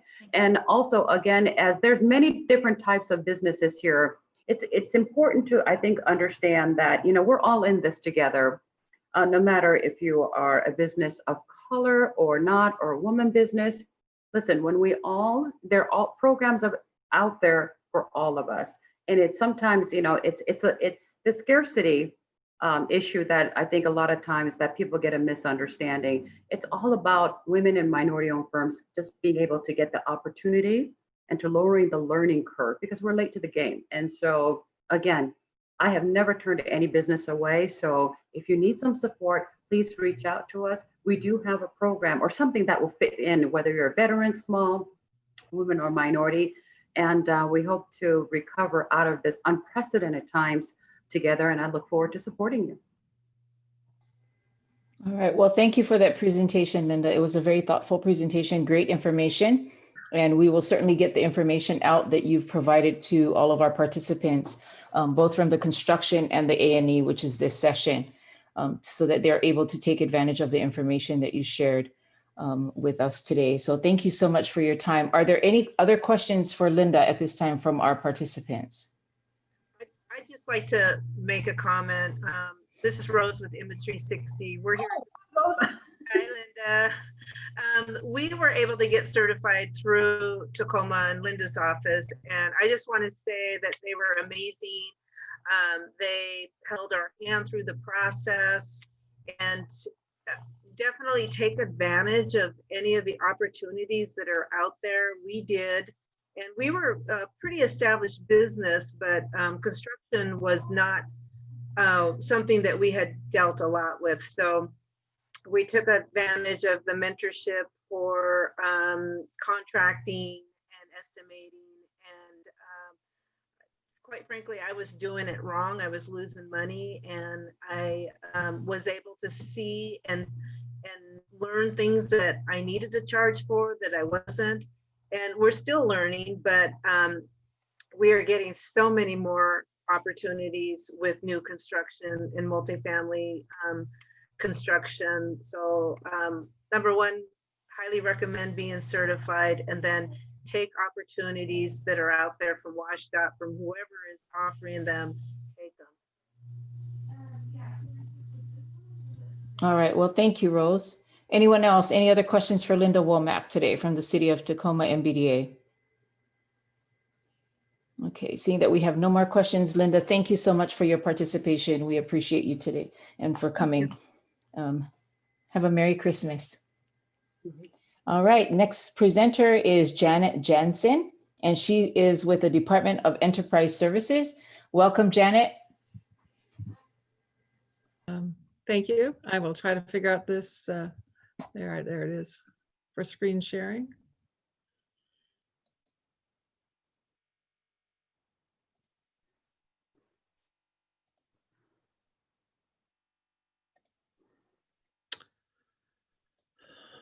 Did it come out correct this time? I've switched that around a few times. Yes, it has. Thank you. I'm the program manager for engineering and architectural services with the state of Washington, and DES is very large. You know, the state is very large, and there are, I would mainly talk about public works contracting here. And we are the Public Works Authority for quite a number of different state agencies that I'll go through and talk about today. So we have separate from Public Works is contracts and procurement contracting, and that is quite large. And there's they have their own team, and they do over $100 million a year in goods and services. For Public Works contracting, we do about 800 design and construction projects worth over $600 million each biennium. We do recommend for either contracts and procurement or working with Public Works that you do register in WEBs, and to recognize as a small business, start your certification for veteran also, and we encourage OMWBE certification. This is the WEBs link, and this presentation will be sent to Jessica for distribution. For Public Works in Washington State, DES, we take care of vertical construction. Civil construction is through the State Department of Transportation, and there are other agencies that we do not take care of. The four-year major universities, those 6 are not under our purview. Under Facility Professional Services, a division of DES, we have 3 business lines. The first is the energy program, where mechanical electrical contractors do ESCO work for a fee, and they do that for cities, counties, school districts, lots of other places. My team is engineering and architectural services, and we do capital and the other funded projects. So there's oftentimes a state agency that has, or particularly a community or technical colleges that has a foundation or a donor, and that is separately administered. Planning and project delivery is a separate team that takes care of the Capitol campus and a few other select DES-owned properties around the state. And they're a smaller team, but there's different eyes on that work. And therefore they have a little different process in how they do the work. Our standard project delivery methods are design, bid, build, where we hire the architect and they have a team with engineers. The project goes out to public bid. and it's built and by the contractor that has the lowest responsive bidder. That is the lowest responsive bidder. We also do small works contracting with a small works roster for projects under $500,000. I'm sorry. We are authorized to do alternative public works. We do have 6 contracts for job order contracting around the state, GCCM and design build. For all of this work for architects, engineers, and our contractors, we must, everyone is registered in B2G now, where we're collecting the data for the diversity spend. And we're getting really good numbers for under job order contracting, because for job order contracting, the contracted general, they can only perform, I believe it's 20% of the work. Therefore, the rest is distributed with smaller subcontractors. We work, I think most of you know Charles Wilson. I've now recognized some of you from NAMAC meetings, which I do miss now that we're staying at home. But Charles works particularly with the job order contracting and those contracts. Each project, generally over $1 million, even the smaller ones, we're requesting a inclusion plans that match for the goals of the governor. So for our capital project management, the State Board of Community Technical Colleges, and if you're not aware, that we have 34 campuses across the state, which is a huge economic engine for the state. And that is the primary agency, but there's also Department of Corrections, Military Department, DSHS, State Patrol, other state agencies that we do work with. So the governor's budget, I heard, is coming out sometime this afternoon. So we'll get the first look at this. And I should not have gone backwards. I apologize. State Board of Community Technical Colleges, their appropriations are huge. This is what has been requested so far this year. Under a lot of minor works here, we are getting, this is $100 million worth of minor works preservation, roof, facility work, site work that is done primarily by small contracts. And each one of these, once the budget is signed and approved July 1, that's when we begin the work on that. Below that are the major projects, and each year the state board prioritizes of which projects will receive funding offline, depending on what the ledge does authorize. So our first one, Shoreline, Spokane Falls, Tacoma, Clark, Wenatchee, another one is Shoreline. Those are the ones that we probably think will be, but it depends on how deep the funding will go this year. Right now, we're being very optimistic. We're hearing that there is a great deal of optimism, but we're down to 39 different major projects. If that, we usually don't get down to the whole list. These are other projects that are not part of the state board at this time. So we take care of the Center for Childhood Deafness and Hard of Hearing Youth in Vancouver, the Department of Veteran Affairs, State Department of Health, Department of Corrections, other projects that are also within this budget, and just depending on what the legislature does fund for capital projects. These are replacing Newhouse, the Pritchard Building, Insurance Commissioner, the modular building down in Tumwater. So there's quite a bit of work coming up. This is where you can find out for where biennium funding is. They have a transportation budget and the capital budget when it's passed. So these are just the reference points of where those can be seen. DES.wa.gov services to show, this is our main page. So it talks about the energy, the facility service, and the 4 main ones here: Public Works, Capital Campus. We have a separate area for consultants to look at, engineers and architects, and for construction. So I know I went through this pretty fast. You're welcome to give me a call. I think everyone's just posting their cell numbers now that we're not in our offices. We're not going to be going back to 1500 Jefferson until at least July, if not later. Are there any questions? Any questions from participants for Janet? All right, Janet, if anybody has any questions in the future, what we'll do is we'll go ahead and email it to you. And then whatever your response is, we'll email it out to all of our participants. Terrific. Thank you. Okay, thank you for being with us here today. And we want to wish you a very Merry Christmas to yourself and your family, and be safe. Yes. All right, everybody.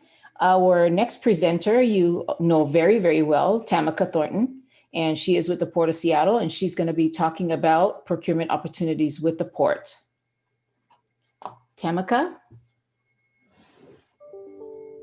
Hi, good afternoon, everyone. And I feel bad because I did not know I needed a presentation. My apologies that I do not have a presentation, but everything I'll talk about is definitely accessible on the website. Most of our, well, all of our procurement opportunities are through Vendor Connect.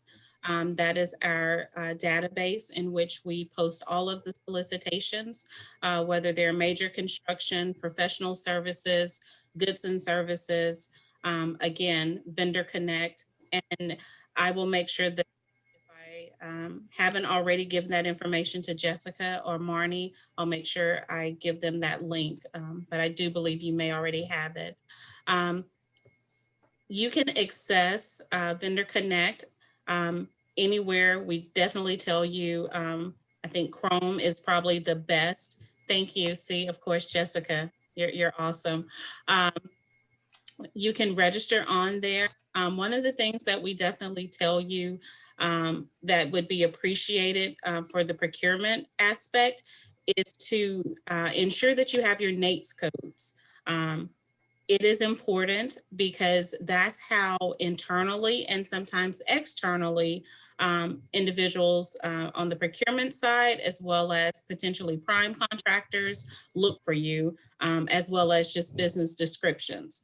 So if you're not familiar with registering on Vendor Connect, we have an easy tutorial guide for you as well, step by step. It's a database that's free and anyone can access it. It's public. So the best advantage for you as a small business, minority, disadvantaged, all of the acronyms, is to register on here, because individuals, even from Sound Transit, Linda, MBDA, anyone can access it and see, hey, are you in this database? We may be looking for you. We may need to fulfill our goals. You may not necessarily be on someone else's roster or in their database, but they can search ours. And of course, if you do bid on projects at the Port of Seattle, large primes are able to go into that database, and that's one of their tools to do outreach. So if you are not in that database, that could potentially not get you, in the door to start building those relationships. And that's what it's really all about. So again, Vendor Connect, best way for you to know all of the upcoming opportunities. Particularly, I'd like to mention that we have on-call right now. A lot of our small works opportunities for on-call. Thank you, Jessica. You're awesome as always. You can separate the categories, whether it's consulting, like I said, professional services, goods, or major construction. It tells you the port contact. That particular contact is the contract administrator, tells you potentially the amount of the project and when it's planned. So again, this helps you plan your business. So if you know that you may be interested, for example, let's go to, we'll do some of the consulting services. So if you're interested in maybe tenant and airport dining retail project management services, don't know the amount yet, but it's slated for the third quarter of 2021. Well, that gives you plenty of time to reach out to that contact, gives you plenty of time to reach out to Tina Boyd and or myself and say, hey, what do I need to do to get ready to potentially bid on this project? Same with major construction. Again, it gives you the time frame. As Tanya and Lily has said, it's better to be prepared. You know what you're looking up against. So if you know you may need to increase your bonding capacity, again, you may not be the prime, but you could be a major sub. This information would be helpful for you. So again, Vendor Connect gives you all of the upcoming opportunities. And again, it's definitely advantageous for you to register. If you have any questions, definitely reach out to us. Two of the major constructions that we know for sure coming up would be opportunities on the C1 building. Turner Construction is the actual GC. And then of course we have a roadway project that is currently, we haven't determined who the designer will be, but that will also go into construction potentially the end of 2021. So again, it gives you time to get prepared and get ready. We also have the 2021 airfield project that is actually now being solicited. And again, if you have these construction scopes, by all means, go on to Vendor Connect, look up the actual project, ask questions, and again, we're here to help. So thank you so very much.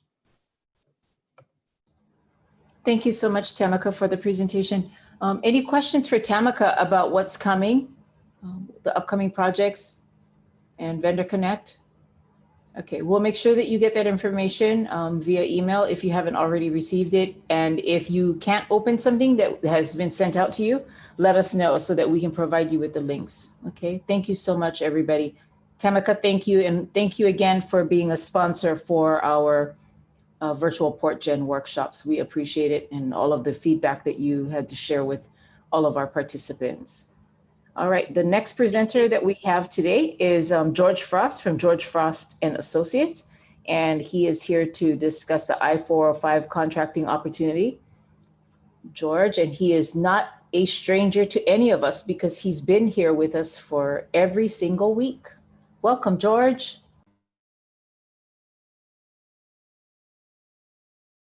You've got to unmute, George.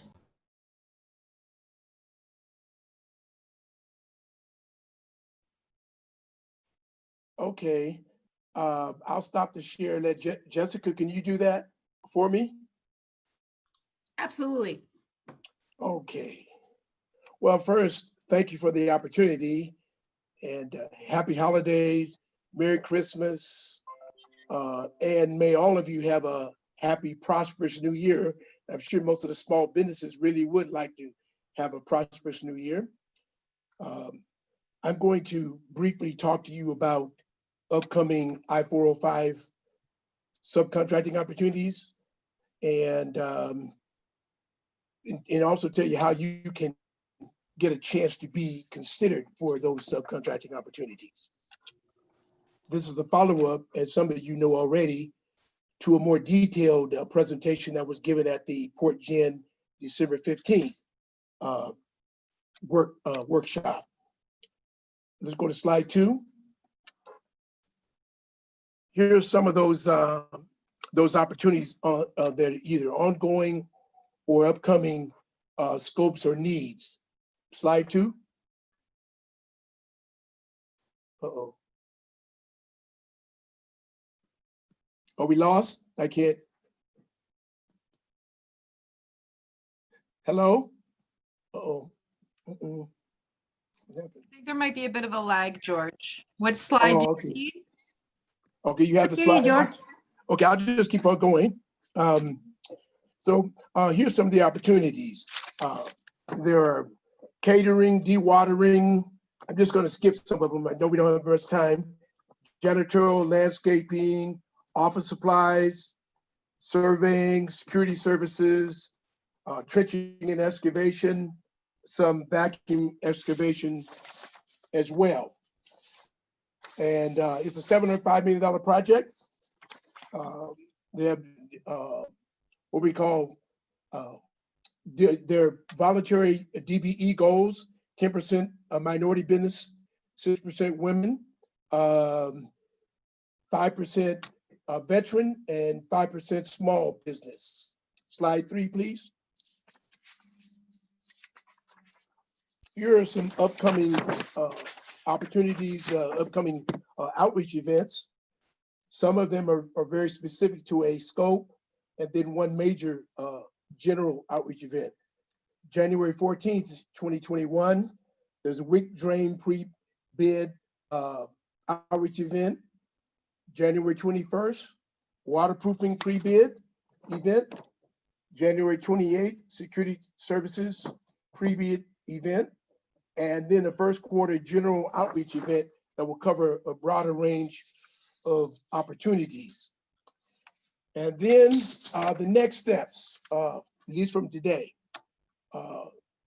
I would like you to, number one, register on the Flatiron Lane website if you haven't done that already. You complete questionnaire if it's appropriate. If there's already some pre-bid opportunity that we announced or have announced, they would want you to fill out the questionnaire and submit any other information as well. But in the meantime, at least get registered. That way you're on the radar, and we can get back to you when a specific bid opportunity comes up. Check the website regularly because there will be updates of upcoming opportunities on the website. For questions, Ron Peters, he's the procurement manager, so he'd be the best person first to contact concerning the project. For follow-up, in case you maybe don't hear something right away or you're concerned, you can follow up, contact me. It's GW Frost and Associates instead of George Frost and Associates. I'm diversity and inclusion outreach consultant for them. More specifically, consider me the DBE community liaison. And my contact information is on the slide, and I think SBTRC has that information as well. And then last but not least, I would say that if you need help, you want to prepare a bid, there is SBRTC, there's PTAC, there's MBDA, and there's some others that can help you. And so I would encourage you to get the help you need to be competitive and to go after these subcontracting opportunities. Again, thank you for the opportunity and blessings to all.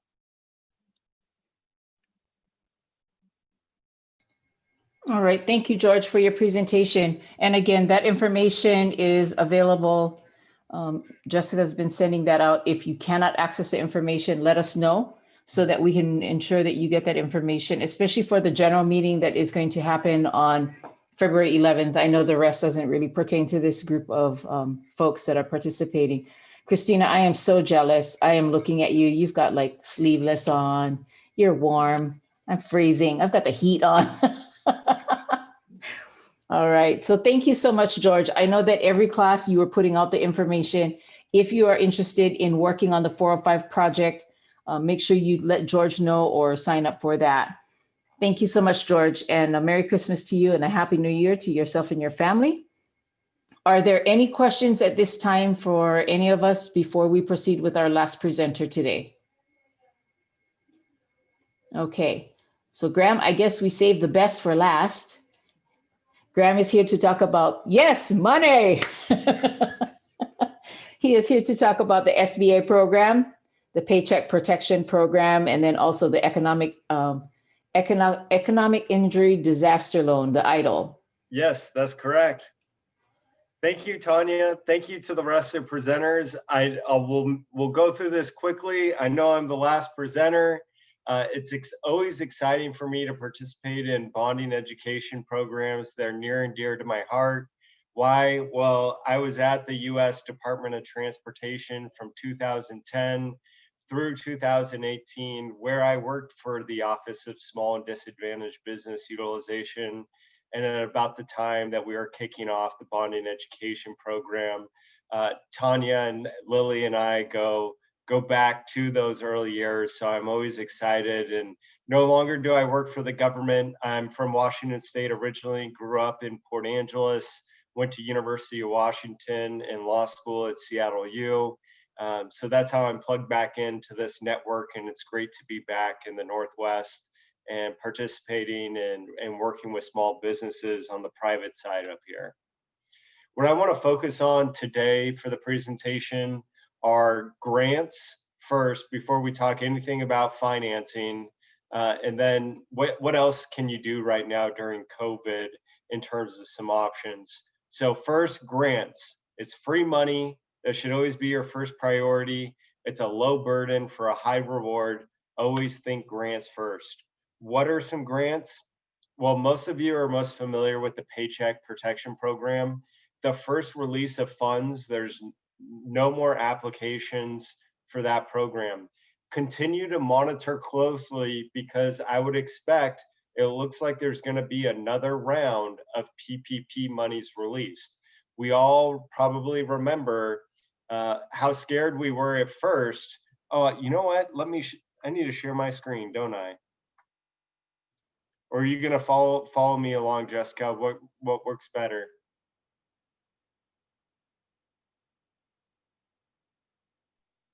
She wants to help you.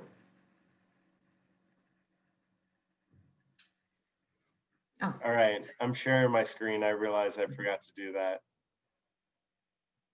All right. So going back, and we'll share this presentation. So if you missed the highlight slide, we'll get that back out again. The Paycheck Protection Program, we're expecting another round. So you can be proactive and look at all the documents that the first program was looking for. That's your taxes, your 941 forms for the IRS, your payroll reports, rents, utilities, etc. Whatever you had to prepare the first time around, make sure you're doing that in advance. So if they do give you short notice for the next round, that you're in line right away and being proactive and working with your lender to make sure you're at the front of the line, because there's no guarantee that they'll add more rounds of funding like they did the first time around. In the first round, though, most of us were all in the forgiveness program, or portion of it, where you should be working with your lender to submit your forgiveness application. If you were underneath the $50,000 threshold for a loan, there's a streamlined application process. In the next month or so, we may hear that that threshold may be raised to 150,000. So for my clients that are at about a $75,000, for example, I'm having them just hold off on their forgiveness application until we get a little bit more guidance, and it cuts down on the amount of work that they need to do to put documents together. One key point that's been talked about by a lot of clients is that expenses that were forgiven, okay, so what you listed as forgivable expenses, which was really payroll for most of you construction workers, those cannot be expensed on your taxes. So if you had a $100,000 PPP loan, and you would normally, if that was 100,000 of payroll, and you'd normally write that off as an expense on your taxes, you cannot write that off as a deduction this year. That doesn't mean the loan itself is taxable. It means that you can't write off what was forgiven as an expense. It's important because most of you are going to have a higher tax bill for 2020 if you were in PPP than you typically would in a normal year. But you hopefully receive that PPP money as a windfall. So it's always going to be a better situation that you receive those funds and are paying some taxes than the no funds at all. Okay, be prepared for the next round. There's grants at the state level. There's the Working Washington grants up to 20,000 right now. The priority deadline was December 11th. We know that they were designed more so for businesses that were completely shut down by the state or by COVID restrictions. Doesn't hurt to apply though, okay? Take all of these opportunities. Grants don't have to be paid back for the most part. The vast majority don't have to be paid back. Take the opportunity, look at low burden, high reward on grants. Now, some cities, we talked about city of Tacoma in particular as one example. Different cities also have specific grants listed through each city's website. There's different forms of tax relief, utility relief, rental assistance relief. And then you should also be looking at nonprofit and private entities. I included a link for somewhat of a national database of different grant opportunities on the nonprofit side or on the private side. Once again, if it takes you 1 hour to apply for a grant that you might earn $5,000 from, that's one of the best ways to earn money for you as a small business owner. It's worth a shot. You will be rejected from some grants. Keep applying. It's just like going out and bidding on these different projects. You're not going to win them all, right? It's a numbers game. Get out there, apply for those grants. And then financing. You have opportunities. These are loans, different than grants. Loans need to be paid back, okay? You've got city, state, federal government opportunities, private lender opportunities. You got big banks, credit unions, community development, financial institutions. And when you're looking at those different lending opportunities, you should also always be looking at the relationship with that lender, whoever you're going to do your financing through. It's not just about opening up that line of capital. It's about how are you going to grow together with that financial institution? What other value do they bring to you and your business? What other relationships? Does your banker already have an understanding of your industry? They can be a potential mentor to you and a connector, okay? On the federal side, the Economic Injury Disaster Loan Program is still open. For all of you private run businesses, it's a 3.75% interest rate with a repayment period of over 30 years. Low barrier to entry, okay, to get involved in this program. You're gonna have to show them prior year tax returns, okay, and allow them to order a tax transcript from the IRS. But if those are the main documents that they're looking for, the turnaround is a lot faster than a traditional bank, and your interest rate is going to be lower. There's no guarantee. The loans go up to $150,000, and there's a formula that's used that's not shared publicly that they'll use to determine what capacity you receive from them. But that's still a open and available program, and you apply directly on SBA.gov for this one. Okay, a lot of other SBA programs, you go through a lender. The EIDL, you apply directly on the SBA website. We're going to jump into now things that you can do in COVID that may be a little bit different. Are you in a lease or a contract? Okay, we all can share in this pain that is COVID. Okay, how do I do that? Maybe for some of my restaurants that have lost a lot of business, I've forgiven some of the legal bills, right? It's an ecosystem that we're all sharing together. And you don't give someone an opportunity to help you unless sometimes you ask for that. And that's all it may take is you talking with someone and say, hey, we know that this is slow. Is there a way that you're able to give me a break on this? Right? How can we work together?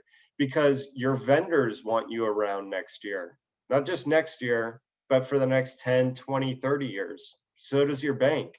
So does your landlord, right? If you go out of business this year, turnover is expensive, right? For vendors, for landlords, because they have to go out and find a new tenant, right? Go through the vetting process, going through new sales operations if they're a vendor looking for someone else to sell to.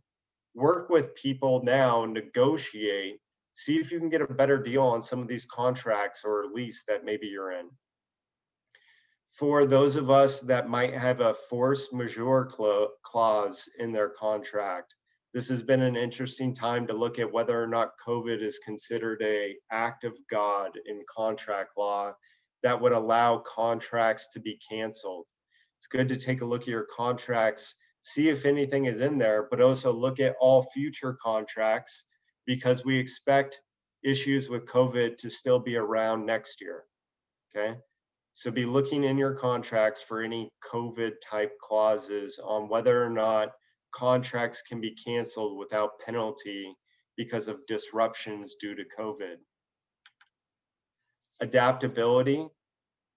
We all need a change to this market. None of us expected the recession, at least the vast majority of us didn't expect the recession in 2009, 2008.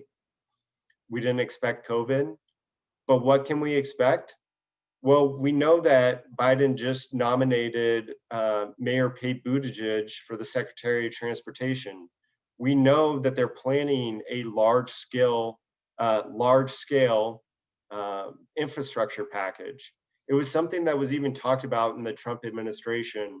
And even during the Obama presidency, we remember the first secretary, Ray LaHood, was a Republican, okay? Transportation has generally been a bipartisan issue. It's hard to debate whether or not roads are Republican or Democrat, right? It's something that our Congress and our president should all agree on. It's something that I expect a large stimulus and a large infrastructure to be passed in Biden's first term, okay? What does that mean for all of you? That's a lot of federal money leaving the door. That's a lot of opportunity for you to go after, okay? You don't wait until the money is out the door and then get prepared to go after it. You do that now.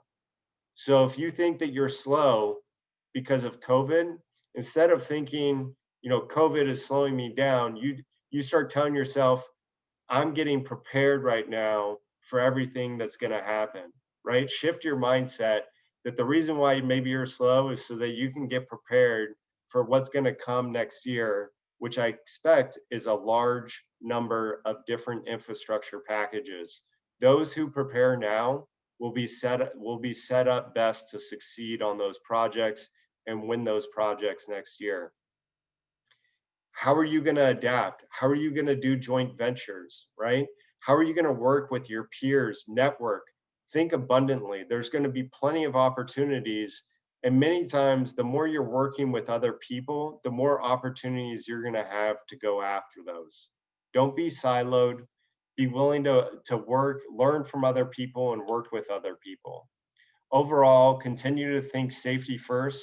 We know that for DOT, right? Always safety first, but also in times of COVID, think of your own personal health first as well.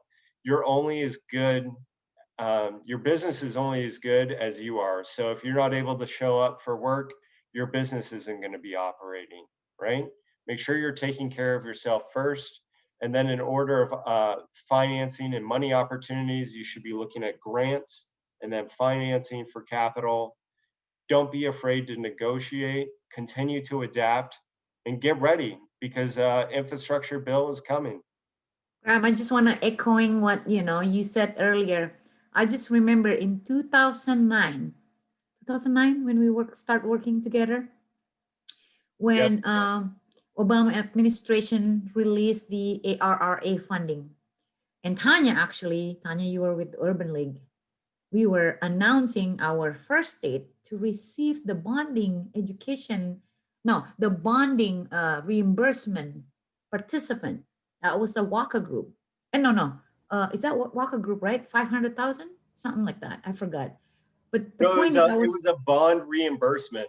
So yeah. The premiums that people paid on their bonds were fully reimbursed underneath the American Reinvestment and Recovery Act. So we were handing out checks, whether it was a couple thousand or a couple hundred. Service. Graham was my boss at the time. Was you my boss? I think so. And then we worked closely. And then I remember how small business were unprepared. And then when the money trickled down, the people that prepare are the big businesses. They got the money. You guys need to prepare. I mean, I know Casey, Harigu, Rose, preparing means like work with us. Like, maybe something that, I don't need business plan. I don't need financial to be in order. Just wait until, no, let's do it now. I mean, let's get together and then make it happen. I mean, we have a lot of resources. We are so grateful. We live in Washington State where we have a lot of resources. I always preach this, until a small business came to us last minute. Hey, I need some help with the recovery money. I can't help you guys if you give me only a week or 2 weeks. I mean, this is like a 6-month work. So prepare, So Rose, yeah, go ahead. Okay, so and I'm kind of in the same frame of mind as with the grants, apply because it's there, and we got the EIDL funding and we didn't need it, but we're hanging on to it because things are slowing down for my business right now. So I'm thinking I'm going to need it. I don't want to have to use it, but how does that look, Graham, in particularly to have that lump sum sitting in my bank and then I'm applying for loans? To me, it kind of like doesn't look real good as far as additional funding. I actually take the opposite view. I think that it shows that you have capacity and that you're being smart with going after less expensive money. You're not going to be able to go to a private lender and get an interest rate at 3.75%. We know that EIDL loans, though, above $25,000, they're going to tie up your collateral, right? They took a blanket lien against your assets. So it's not the fact that you have money in the bank, it's the fact that your assets are already pledged in a lien to the SBA, and new lenders are going to want what's called first priority, that if there is a default, they want to be in the first position to go after those assets.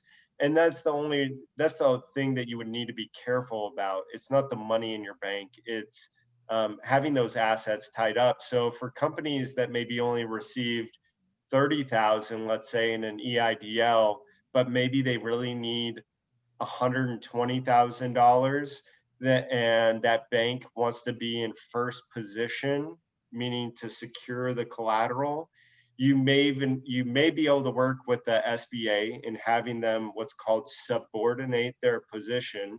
So if the SBA is in first place, if the bank can ask SBA to move to second position, that's one way. Or the bank may ask you to repay that amount that's owed to the SBA, but now maybe you're paying 7% interest or higher, right, to the private lender. So those are things for every small business to weigh. Did that answer your question? Well, and I understood the first position and all that, but if I am seeking a grant for say 40,000 or 20,000, are they going to give it to me when they look and see that I have, I got the max on the EIDL? Are they going to loan it to me? Because I don't think I would rather get the grant and give the SBA, the EILD money back if I can get grants. Well, if you think about it, the EIDL, that's a break even on your balance sheet, right? Because it's a liability. So if any company is asking for, what's on your balance sheet, what do you owe? That's going to show up as a net zero, right? In fact, even less than that, because you're paying interest on it. That's different than just having 150,000 of cash in your bank account and thinking that a company is going to care what your personal net worth or your business net worth is, because the loan's going to show up as a net zero. Whereas if you just had 150,000 cash that didn't have to be repaid back, that's going to show a net positive of 150. Okay. Okay. So I don't look at it as a negative. There might be a government institution or two, or we'll see if there's new federal loans that say anything about duplication of benefits. Okay. But as far as I've seen so far, that would not impact your ability in a negative way to receive any of the grants that I've seen. Okay, I like that answer. Thank you. So Rose, and also feel free to reach out to Graham. Sorry, Graham, I put you in the hot seat again. Sure. Grant work, is that, can I say like a pro bono when it comes to EIDL and PPP? So yes. If you have any challenges, I know Haragu, you have challenges, right, with your bank and everything. Please talk to Graham, and I'll be happy to be there, and then, kind of like, helping you guys too, if you need to, some more assistance, because I think with the tax, strategy, for your EIDL, I mean, especially with you, Rose, it's like, seems like you're making a good profit during the COVID, but then start slowing down, right? I think you talked to Tanya before. Remember, Tanya, you said, hey, be careful, with your, that revenue, in your tax. So maybe we could talk to Graham, like the strategy, because it's not like you're making that amount of money the whole year or next year. I mean, it's just that period. One There time. might be a little bit more we can do this year too, if we're able to jump on a call next week, on what because once the year is over, there's not much you can do for tax purposes for 2020. You're limited. So yeah, pro bono, happy to jump on a call sometime Monday, Tuesday next week. Perfect. Okay. Great. Appreciate it. Thank you. You're welcome. Annette, you have questions? I have a question. Yes, I do. Okay, go ahead, Annette, first, and then Harigu. Okay. So I have a question in regards to the EIDL. So you get approved for it. You have a delay as far as when you need to make payments on it. But that EIDL is also generating interest every month. So would you recommend to be making monthly payments on that, so that when you do start, or you are able to pay more, you don't have the original amount and all of a sudden this lump sum amount of money that the interest has now been tacked to? I think I would say that's largely driven, fact driven by every company and where they are financially. But I consider 3.75% for a business extremely low cost of capital. You're not going to come across that type of cost very often. So I'm not as concerned about businesses making those payments ahead of time.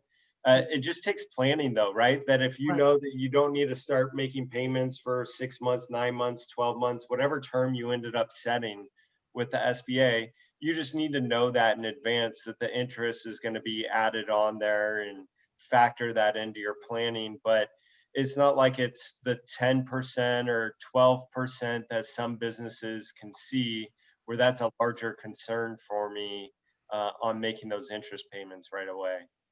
Okay. Good question though. Yeah. Annette, do you need a calculator for that, so you can see what the amortization looks like for a 30-year loan at 3.75, what the interest is going to be if there's no payments being made? No, I have one. Thank you so much. And that was the question that I asked, because I called SBA because I didn't want to sit up here being, in an illusion that thinking that that money is not making interest. So so I got the breakdown so I would know, you could be paying $200 or $300 a month in interest that's going to keep getting tacked on. And that's what I'm saying. So for me, I prefer to keep that money down, so that if you're able to pay it, and not wait so long until it just compounds and it just keeps growing and growing and growing. So that's one thing that you do not see in those documents when you sign. You see a lot of things when you go and purchase, it'll say, oh, no payment for 6 months, no payment till 2021. But what they're not telling you is that doesn't mean that there's no interest going on. And one other question that I get a lot as well is, what about a prepayment penalty? No. Correct. Yeah, you can repay that loan whenever you want. So this is where I've also told businesses, we don't know, this is thinking back to like May and June.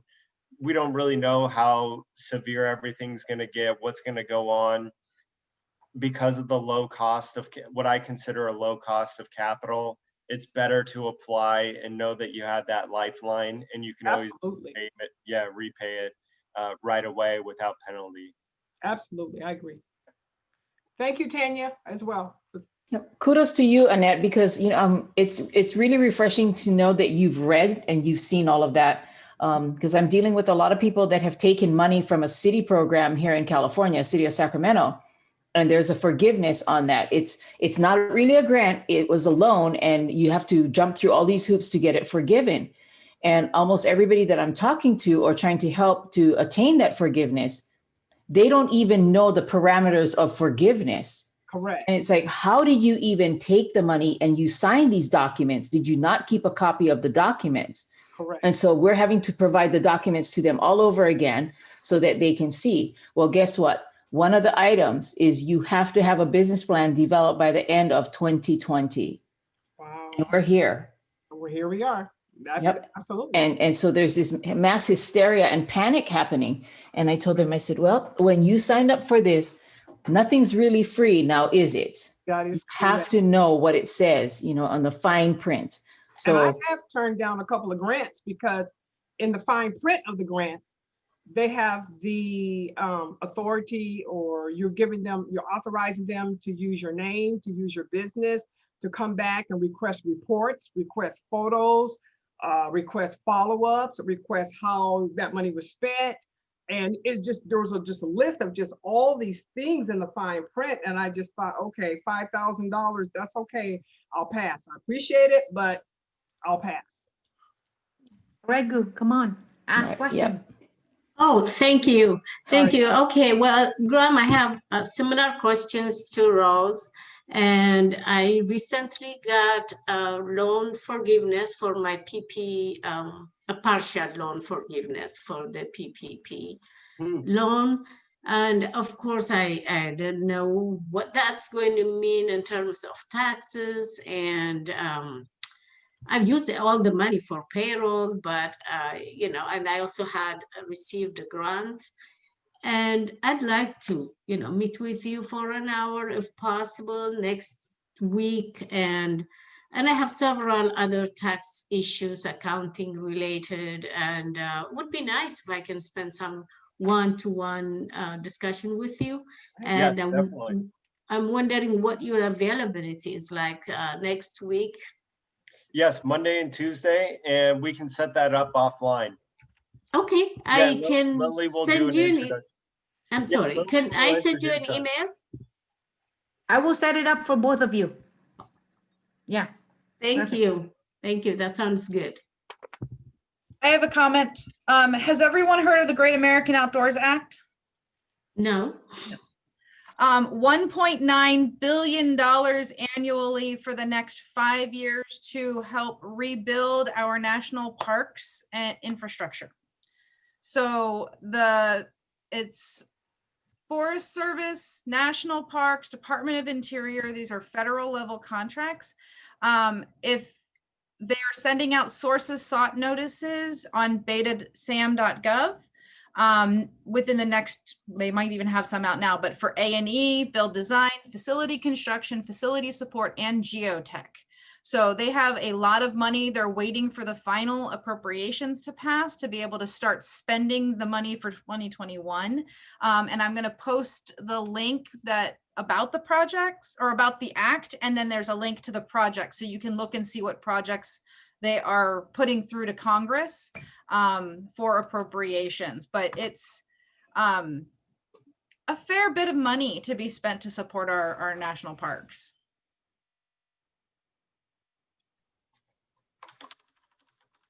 well, thanks for sharing that, Marnie. That is a lot of money. Right? And that's a year, 4 or 5 years. So that's. Wow. I'm going to check it out. Yeah. Happy holidays, everyone. Thank you, Graham. All As right. Thank you, always, Graham. Thank you. Take care. Merry Christmas. All That's right, it. everybody. That brings us to our Everybody, conclusion. Christmas. Yay.